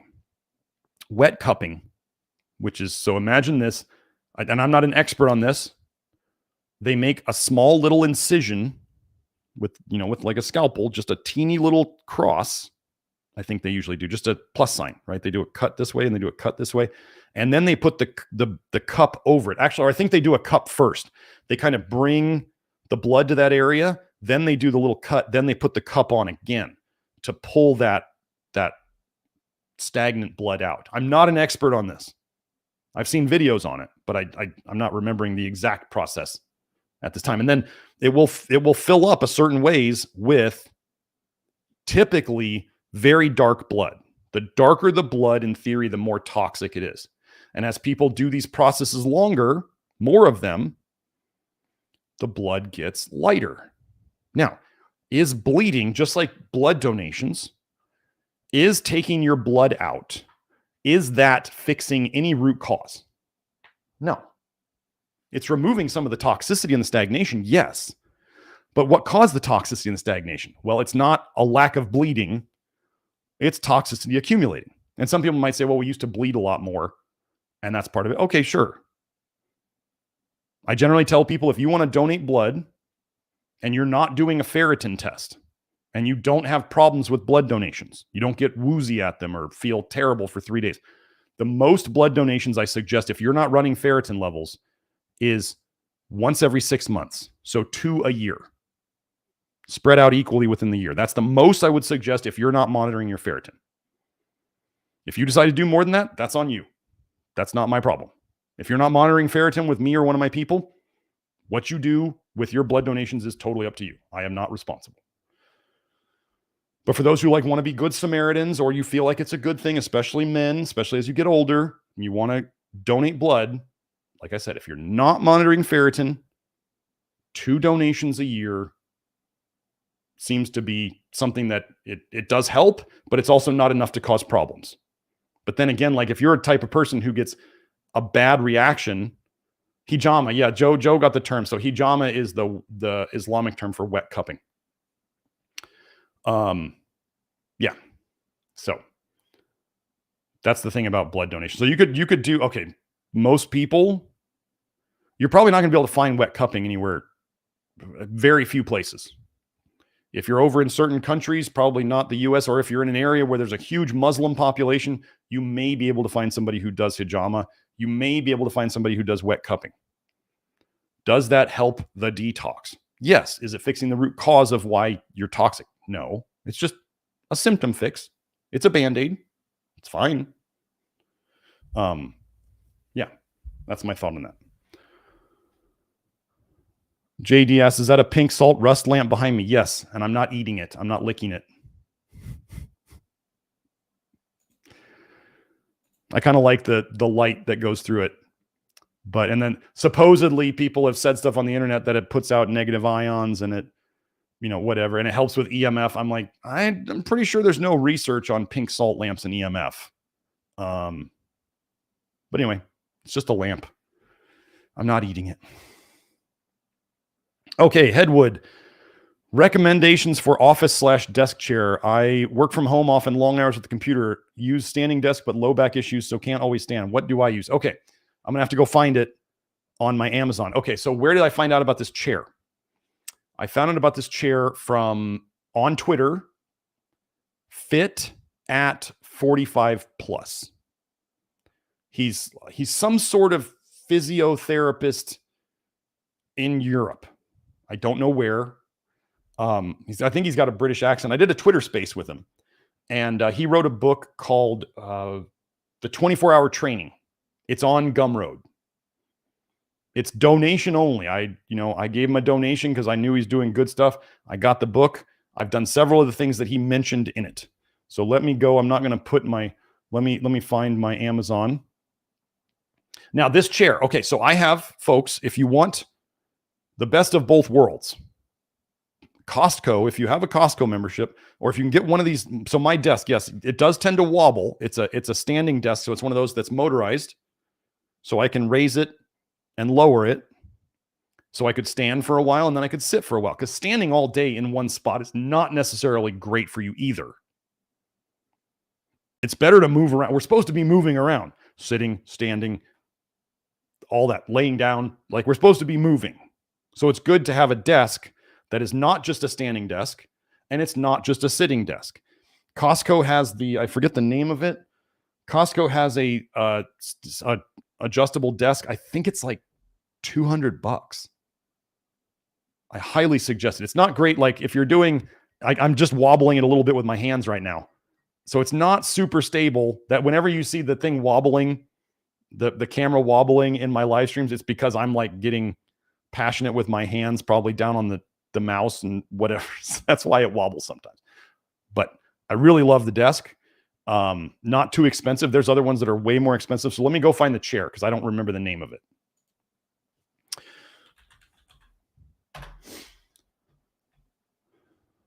And I have multiple Amazon accounts, so I gotta find it.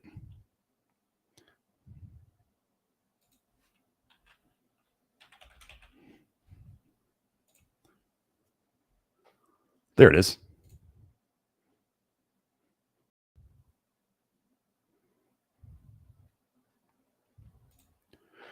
Okay. So the Varie Move tilting saddle stool. I'll get the link.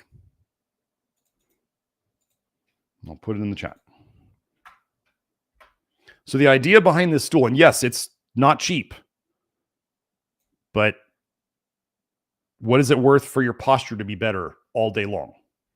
So what this stool does that's different, if you see the bottom of it, well, first of all, it's got, you've got 3 rises on it. So basically your legs would be coming out through those front 2 dips. So it comes up in the front and it comes up on the sides. So you're sitting, your legs are coming out between those 2 dips, and you can adjust the height of it. What this generally does is it makes it easier for your legs, for your knees to be below your hips when you're sitting. This is important for you. It's hard to have good spinal posture if your knees are at your hips or above.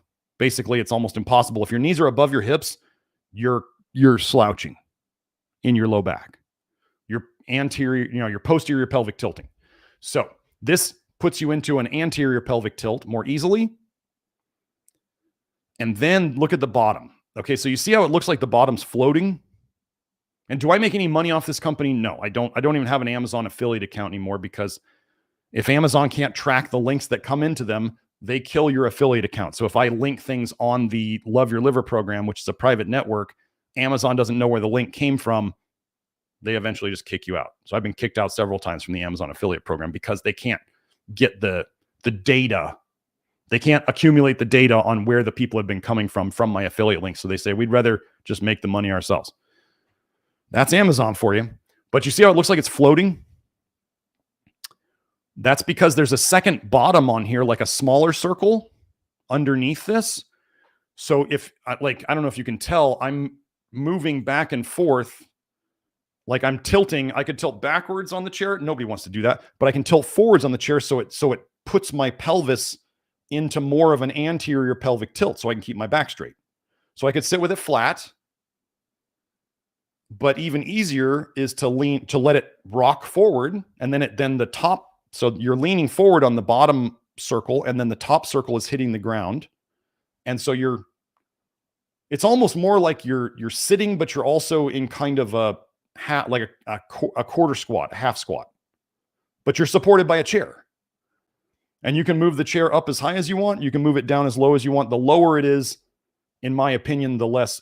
The one thing I don't like about this chair is after sitting on it for 2 or 3 or 4 hours, like let's say I'm doing a live stream and I can't take a break, my undercarriage gets a little sore. Okay, I have a standing desk. So then I move the stool back and I stand up for a while, or I go make food, or I go and I just go ahead and I do something else. And then I come back to sit on the chair. This thing has improved my sitting posture a ton. So I absolutely recommend it. Yes, it's expensive. I wish it wasn't, but I learned about this from Fit at 45 Plus and his book, The 24-Hour Training. There's other useful stuff in there. 4-foot walking. Oh, I don't even know why that came on. Why did that come on? I don't want that. I can't even see it on my screen. Oh, forget it. Oh, Joe, if you wanted to play that, that's fine. I mean, if you want to play it, that's fine. I just didn't know you were doing that. Kind of surprised me. So yeah, so this is how it works. So you see the tilt, and you can make it higher or lower. That's basically it. This is the chair I like. This is the chair I use. And then I have the desk that can move up or down. I'm guessing she does too. This looks like a power cord of some sort. I'm guessing this desk is a desk that can move up and down. I have never done that with that chair. So I like this is the chair. So I hope that's worth it, Headwood. If you work from home and you're on a chair a lot of the day, I absolutely think it's a much better investment than like going to Costco and buying some cheap office chair. I got my office chair is now outside. I can see it outside right here, outside the window. We haven't gotten rid of it yet because we haven't decided to, but I don't have that in here anymore. So that's that. Okay. So now we go to William Douglas has a question. Could SSRIs store in the liver and come out at some point during detox, causing the feeling of being on them? I do believe this could happen. Yes. Especially if you took them for a long time. Let me go look. Let's just do. So the word you want to use when you're trying to search is accumulate. Yeah. Oh, yeah. Okay. See, people would be like, your liver doesn't store stuff. Ken Berry, MD, is like, he's pushing organ meats and he's like, the liver doesn't store anything. Oh. Fluoxetine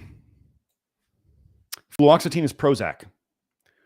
Fluoxetine-induced hepatic liver lipid fat accumulation is linked to elevated serotonin production. Prozac is accumulating in the liver fat. Gosh, what would cause fatty liver? Accumulation of fat-soluble toxins that the body's making more fat to store things in. So if we start fixing things and the body says, oh, I can start getting rid of these fat-soluble toxins now. This is one of my sayings that I went over in those 3 episodes. It's a toxin on the way in and it's a toxin on the way out. So the sign that if you're doing the right things on the Love Your Liver program and you're getting symptoms of old medications, I don't know how any better it could be shown that you're detoxing old stored toxins out of your tissues. Right? You're like, I'm not taking, okay, as an example, back in my college days, and as they say in South Park, there's a time and place for everything, children, when that's called college. Well, I knew a guy who sold a lot of dope, a lot of weed, and he would tell me that one way when he ran out, right? He was a dealer, but when he ran out of weed, if he wanted to get high, which he wanted to be high all day long, he would go out and run a couple wind sprints on the street, and then he could get high from that. So he had so much weed stored in his fat that if he went out and ran some wind sprints and burned some fat, he could actually get himself high. So do we store these toxins in our tissues? Yes, absolutely. I mean, they just said it right here. Prozac is stored in the liver fat. Anybody on the internet who says you don't store things in your liver, you should immediately disregard everything else they say. They are doing it as hit the books, HIT underscore the, and then underscore books, as he showed today. He was like, oh, now I understand why Dr. Ken Berry is saying that the liver doesn't store stuff, because now he's promoting organ meats and liver supplements for ancestral supplements. Yeah. As they say, it's hard to get a man to understand something when his salary depends on him not understanding it. So, oh wait, I found another paper while I was here. Accumulation of fluoxetine, Prozac, and norfluoxetine in the human brain during therapeutic administration. You're accumulating this SSRIs in your fat, in the liver, and your body fat, and in your brain, what is your brain mostly made of? Fat. So as a reminder, for those of you who are thinking that the beef tallow fad is going to be a wonderful thing, I'm going to ask you something. First of all, where do humans store fat-soluble toxins, or what I call fat-storable toxins? We store them in our fat, which would include the liver fat, fatty liver, and your body fat. And if it can get into your brain, the fatty brain, or the fat around your heart, or the fat around the kidneys, or any of these places. So, if humans store fat-storable toxins in their fat, where do you think cattle store their fat-soluble toxins? They store it in their fat. Do you think most of the beef tallow out there is going to be from organic, grass-fed, perfectly non-toxic cows? Do you think McDonald's is going to be using beef tallow from those cows? So, are people going to be ingesting, and are they refining the beef tallow? Probably not much.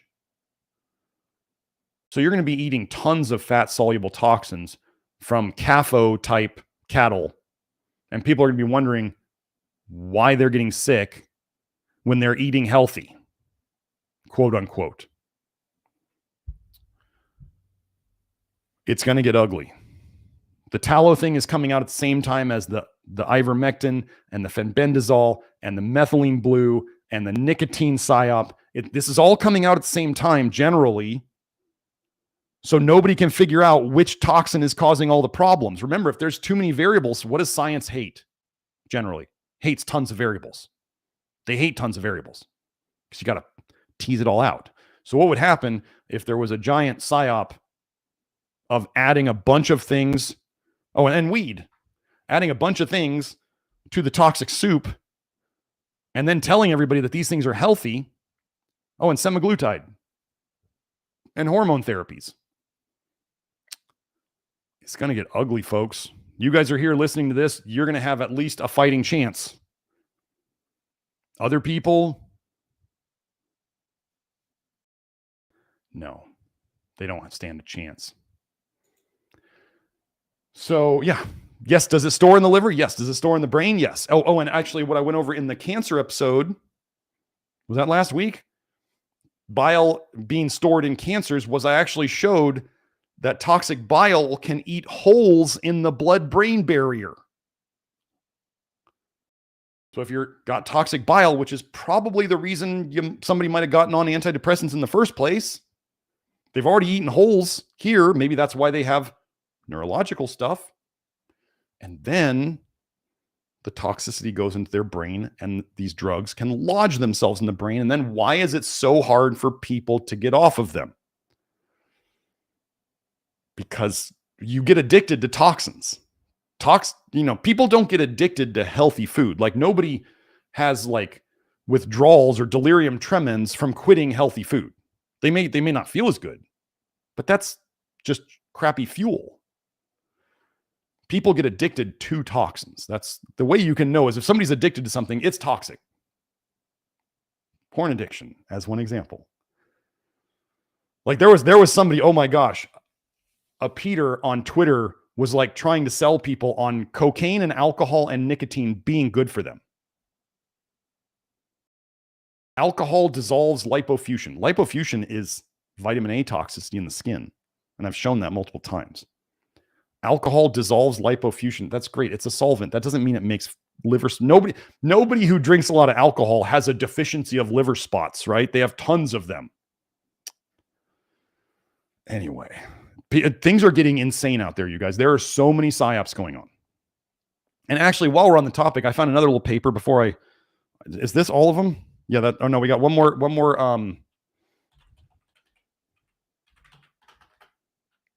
super chat. No more super chats, please.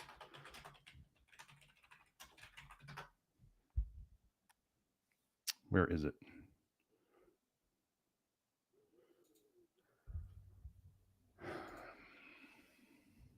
You guys know I talk about aldehydes a lot. From the Journal of Psychiatry and Neuroscience. Joe, did I need to put the link up? Here it is. Here's the link for the one I'm going over right now. Here's one of the links for the accumulation of Prozac. And can we get rid of this stuff? Yes, we can get rid of it. I believe we can get rid of it. And here's the other The liver fat accumulation of Prozac. Okay, so now we're back to neurodegeneration, as in brain and nervous system degeneration and aldehyde load from concept to therapeutics. Let me see, where's the part I wanted?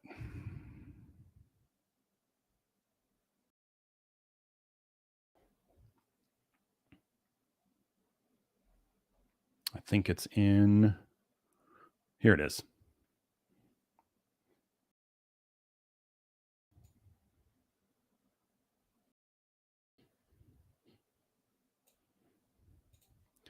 In this regard, the production of reactive aldehydes are toxic. Actually, somebody on Twitter told me they did a search and they did like the AI, the Grok or what, or Chat GPT as a summary. And they basically asked it, are all aldehydes toxic? And the AI said, yes, aldehydes are toxic. And then he specifically asked, well, what about retinaldehyde? And then it turned into, oh, you need retinaldehyde. It's vital. It's essential. And it's like, it's all been programmed, folks. In this regard, the production of reactive aldehydes and the associated accumulation of their adducts, things that aldehydes bind to, like taurine. I've shown the research on retinaldehyde binding to taurine. Taurine can be somewhat protective for some people against vitamin A toxicity in the eye, especially. And thiamine forms adducts, multiple adducts with aldehydes. That's how people think thiamine is essential. It's not actually essential. It's when people have aldehyde overload and they need a bunch of thiamine to bind to all the aldehydes that they're making, probably because they're toxic and they're eating a bad diet and they're doing things like smelling essential oils all the time, which are tons of aldehydes, and they're eating spicy, fragrant spices and herbs, which are full of aldehydes, and they're just shoving tons of aldehydes in their system, and their ALDH, aldehyde dehydrogenase detox system, sucks because of mineral deficiencies, flesh niacin deficiency, and just eating too many aldehydes. So anyway, I just want to be clear here. The associated accumulation, there's that word again, of their adducts in neurological disorders is well established. The associated accumulation of aldehydes and the things they bind to in neurological disorders is well established. They don't generally say that lightly. The potential sources of these aldehydes is complex, including lipid peroxidation. PUFAs turn into malondialdehyde and 4-hydroxynonenaldehyde. So if you reduce your PUFA intake, you can reduce the base foundational material that lipid peroxides are made of. So you can't make malondialdehyde if you don't have PUFAs going on in there. PUFAs includes EPA and DHA, folks. Glycation reactions. Well, glycation reactions. What would be going on with glycation reactions? I have the whole glucose and dextrose, destroying the fat of glucose and dextrose, and I talk about how just glucose itself can turn into at least four different aldehydes in the body. And what are they calling Alzheimer's? Type 3 diabetes. Sugar turns into aldehydes. Doesn't mean you can't eat fruit. Whole fruit is not a problem. But if you start getting into juicing and you start taking spoonfuls or cupfuls of sugar, yeah, it's a problem. Polyamine metabolism, pyrimidine catabolism, monoamine metabolism. Do you know that nearly all, if not all, nearly all, if not all of your neurotransmitters break down into aldehydes, including histamine. Histamine turns into aldehydes as well as it's broken down. If you can't clear your aldehydes, including your neurotransmitter aldehydes, and 80% of those are made in your gut, then you could accumulate aldehydes. And the intermediary metabolism of carbohydrates, amino acids, and phospholipids. Retinaldehyde becomes an aldehyde, vitamin A aldehyde. Phospholipids tend to store aldehydes and alcohols in the system, like phosphatidylcholine, like lecithin. If you haven't seen my eggs thread on Twitter, you should. Don't listen to the egg cells out there. The people who think you can detox vitamin A well by eating lots of eggs. How people can make themselves get so lost just because they want to eat their little eggies, I don't know. What I'm seeing on Twitter is people are just as addicted to their eggs as they are to this nicotine psyop. Do you know that there's research comparing the addictive properties of beta carotene in carrots directly to cigarettes? What a weird coincidence that it seems like people are just as fervent about these two compounds. Okay, so. Okay, Cottony Circle says there are 2 testimonials on Reddit. Okay, that doesn't. Reddit doesn't sell me on much of anything. Are you saying, so Cottony Circle, are you saying parental alienation syndrome? PAS? What is the PAS? I looked up PAS to see what it was. I don't know what, do you mean parental alienation syndrome?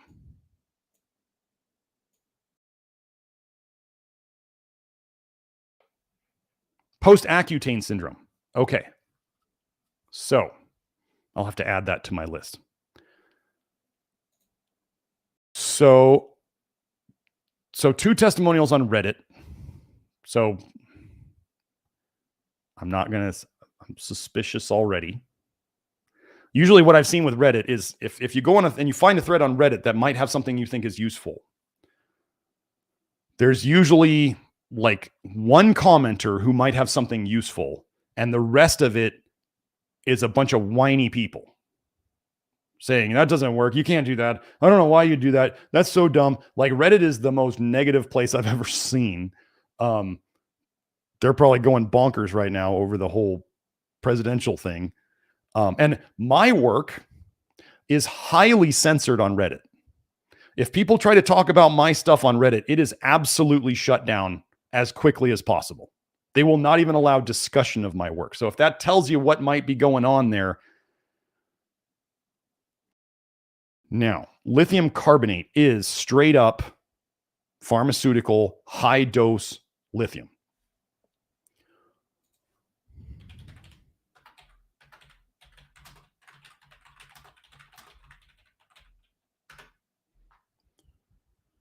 Jeffrey said all the interesting comments have 40 downvotes on Reddit. Yes, anybody who suggests that people take personal responsibility on Reddit is immediately downvoted. Okay. Let's see.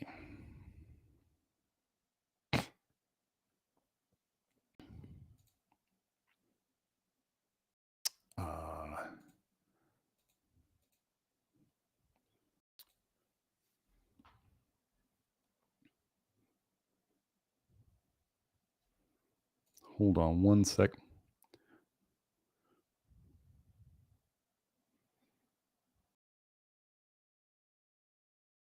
Let me do something. Let me look up something.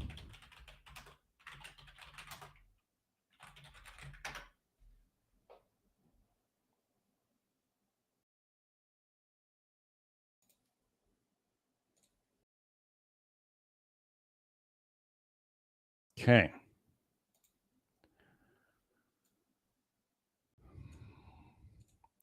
So so they took lithium carbonate. This is what they said. They took lithium carbonate, and they're saying they cured their post-Accutane syndrome with it, including the sexual dysfunction. They never have to take it again. But you're saying there's 2 testimonials, and then you say it's helped many others too. My thoughts on that. I mean, here we have using all-trans retinoic acid and lithium as a form of chemotherapy on leukemia. And what are they doing? Therapeutic targeting inhibition of the glycogen synthase kinase enzyme. So they're shutting down stuff in the body. Now, one of the things to remember is that, let's say somebody does this lithium carbonate and it works. It works. And the problem comes back 5 years later, 10 years later. Do we think that they're going to go back on Reddit and say, whoops, all my stuff's come back.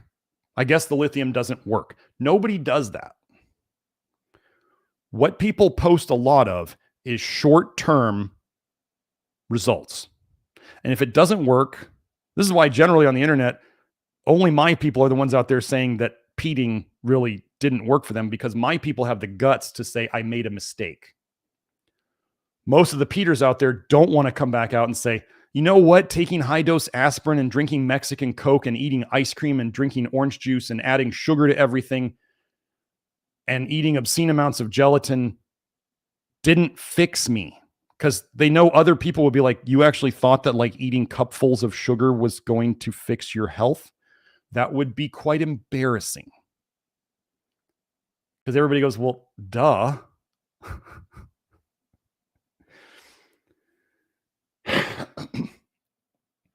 This is why nobody over 40 or 50 generally does peating, because people over 40 or 50 are so toxic and their metabolism has slowed enough because of their toxicities and deficiencies that they can't handle all that sugar. And everybody knows it. So, Zendog says, ladies on Grant's blog have been pushing lithium for a while. Shocking. They push eggs. They push, I mean, they're saying here that basically, remember, drug treatment of things is chemotherapy. They're saying lithium is a chemotherapy of sorts.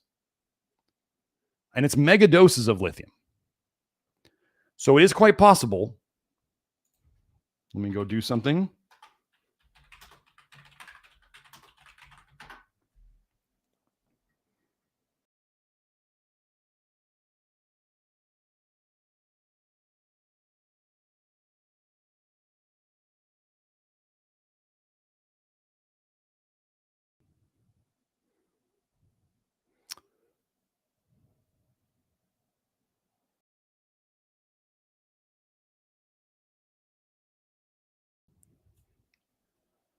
Well, I didn't find anything in humans.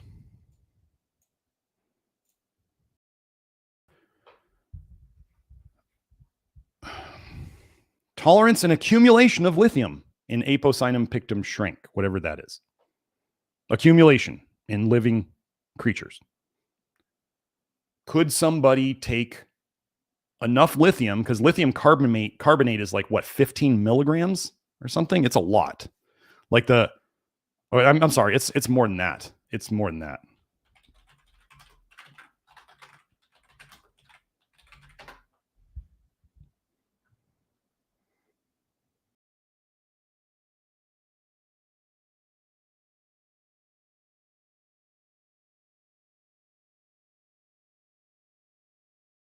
Is this lithium? I don't think so. Let me find.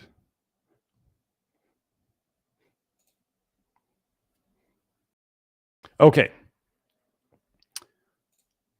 So this drugs.com lithium dosing applies to the following strengths: 300 milligrams, 450 milligrams, 150 milligrams, 600 milligrams, 300 milligrams per every 5 mils. So that's like an injectable, most likely. The supplement lithium orotate is like what, 1.8 milligrams? So Oliver Montana says merciless on, I believe, on the other forum that shall not be named, that is hopefully going to die in March, is the most interesting, swinging from hyping fat to basically peating. Yeah, when people are getting kind of like, what's the term, manic on their diet processes, you know they're desperate because stuff is just going bad all the time. So yeah, I think it's 1.8 milligrams for lithium orotate typically.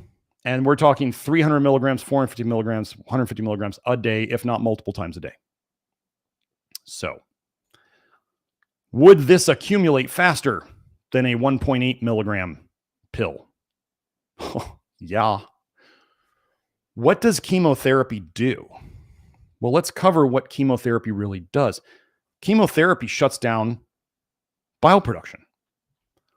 So you stop pushing bile into your system. It's using drugs. This is why ivermectin and fenbendazole are quote unquote helping with cancer in the short term, because they're acting just like chemotherapy does. They're shutting down bile production because they shut down ALDH.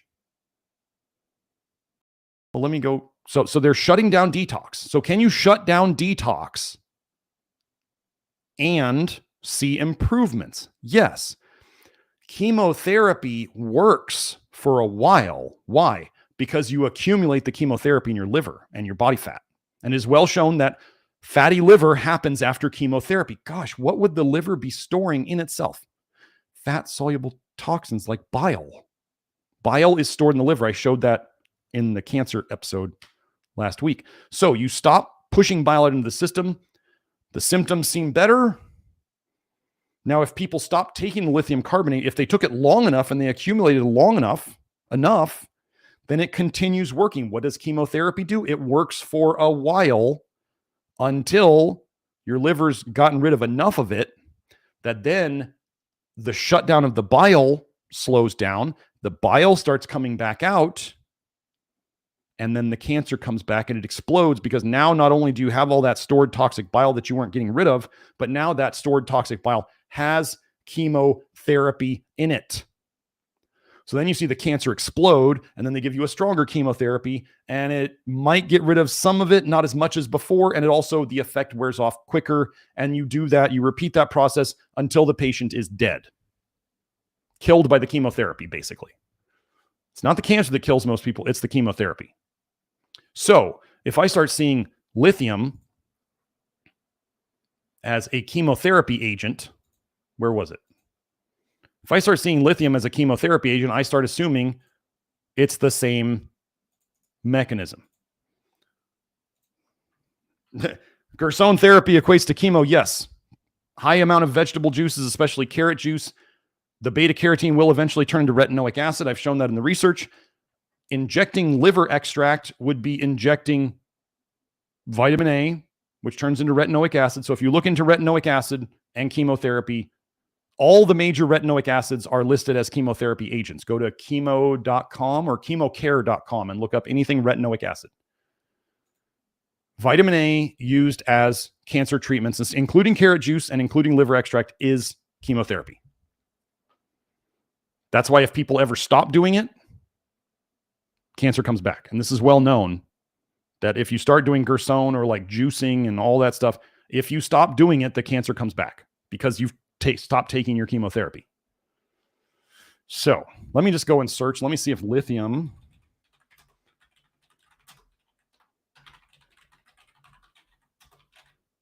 This is the last. No more super chats. If you had any more super chats, we're going to move them next week.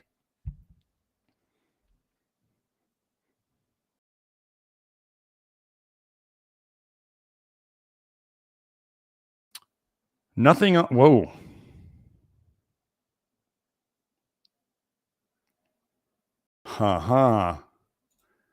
Okay, so my guess. So before I get into this paper, I just found this paper, right, based on your question. Lithium and the neonate, the newborn, developmental and metabolic aspects, from 1986. Journal Alcohol. Okay.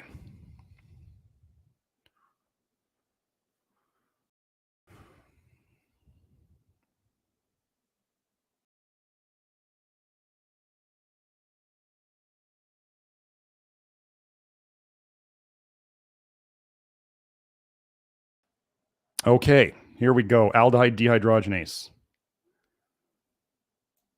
So they say here the lithium treatment increased both newborn hepatic alcohol dehydrogenase and heart lactate dehydrogenase. Okay, in both sexes.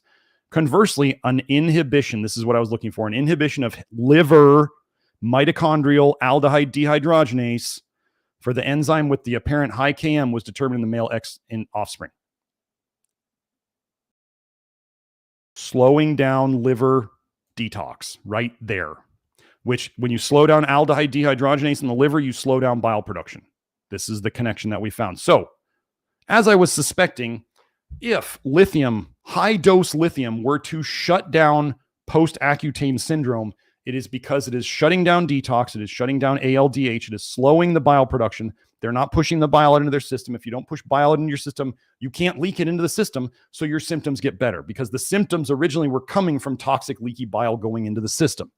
So if you shut down the making of toxic bile, you don't make bile and you don't leak it. Let me go and look up something.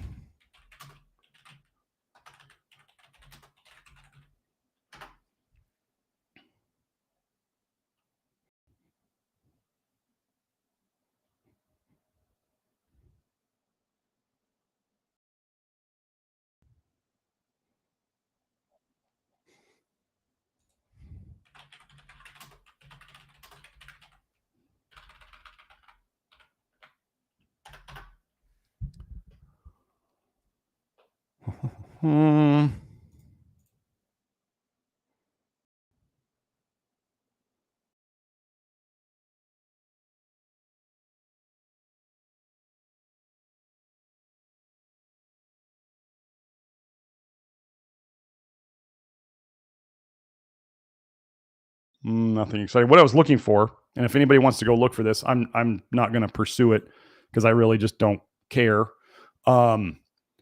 If somebody wanted to look up, see if there's any research on lithium and fatty liver, then that would kind of connect things to the chemo thing and all of that. So,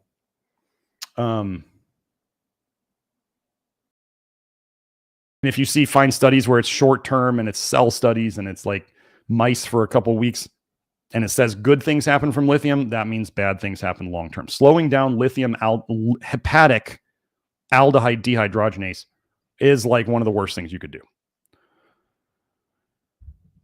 Connie Circle said it had cured people's PSSD and post-finasteride syndrome too. Do I think it cured them by stopping vitamin A detox too? I don't know. I mean, they didn't. I don't think. I do. I think that's probably the mechanism. Yes. Do I think when that's accumulated lithium stored in their tissues wears off? I mean, how would we say they stopped taking it? Do people have a mega dosed lithium carbonate deficiency? I don't believe so. Do we know that lithium likely accumulates just like every other metal that people take too much of? Yes. So could they accumulate enough lithium that it continues the effect after they quit? Yes. So 5 years, 10 years down the line, if the lithium effect wears off, maybe they'll take it again. Maybe they'll get the effect, or by that time they'll go, well, I got to try something different now because all my symptoms are back. So you're welcome, Cottony Circle. I mean,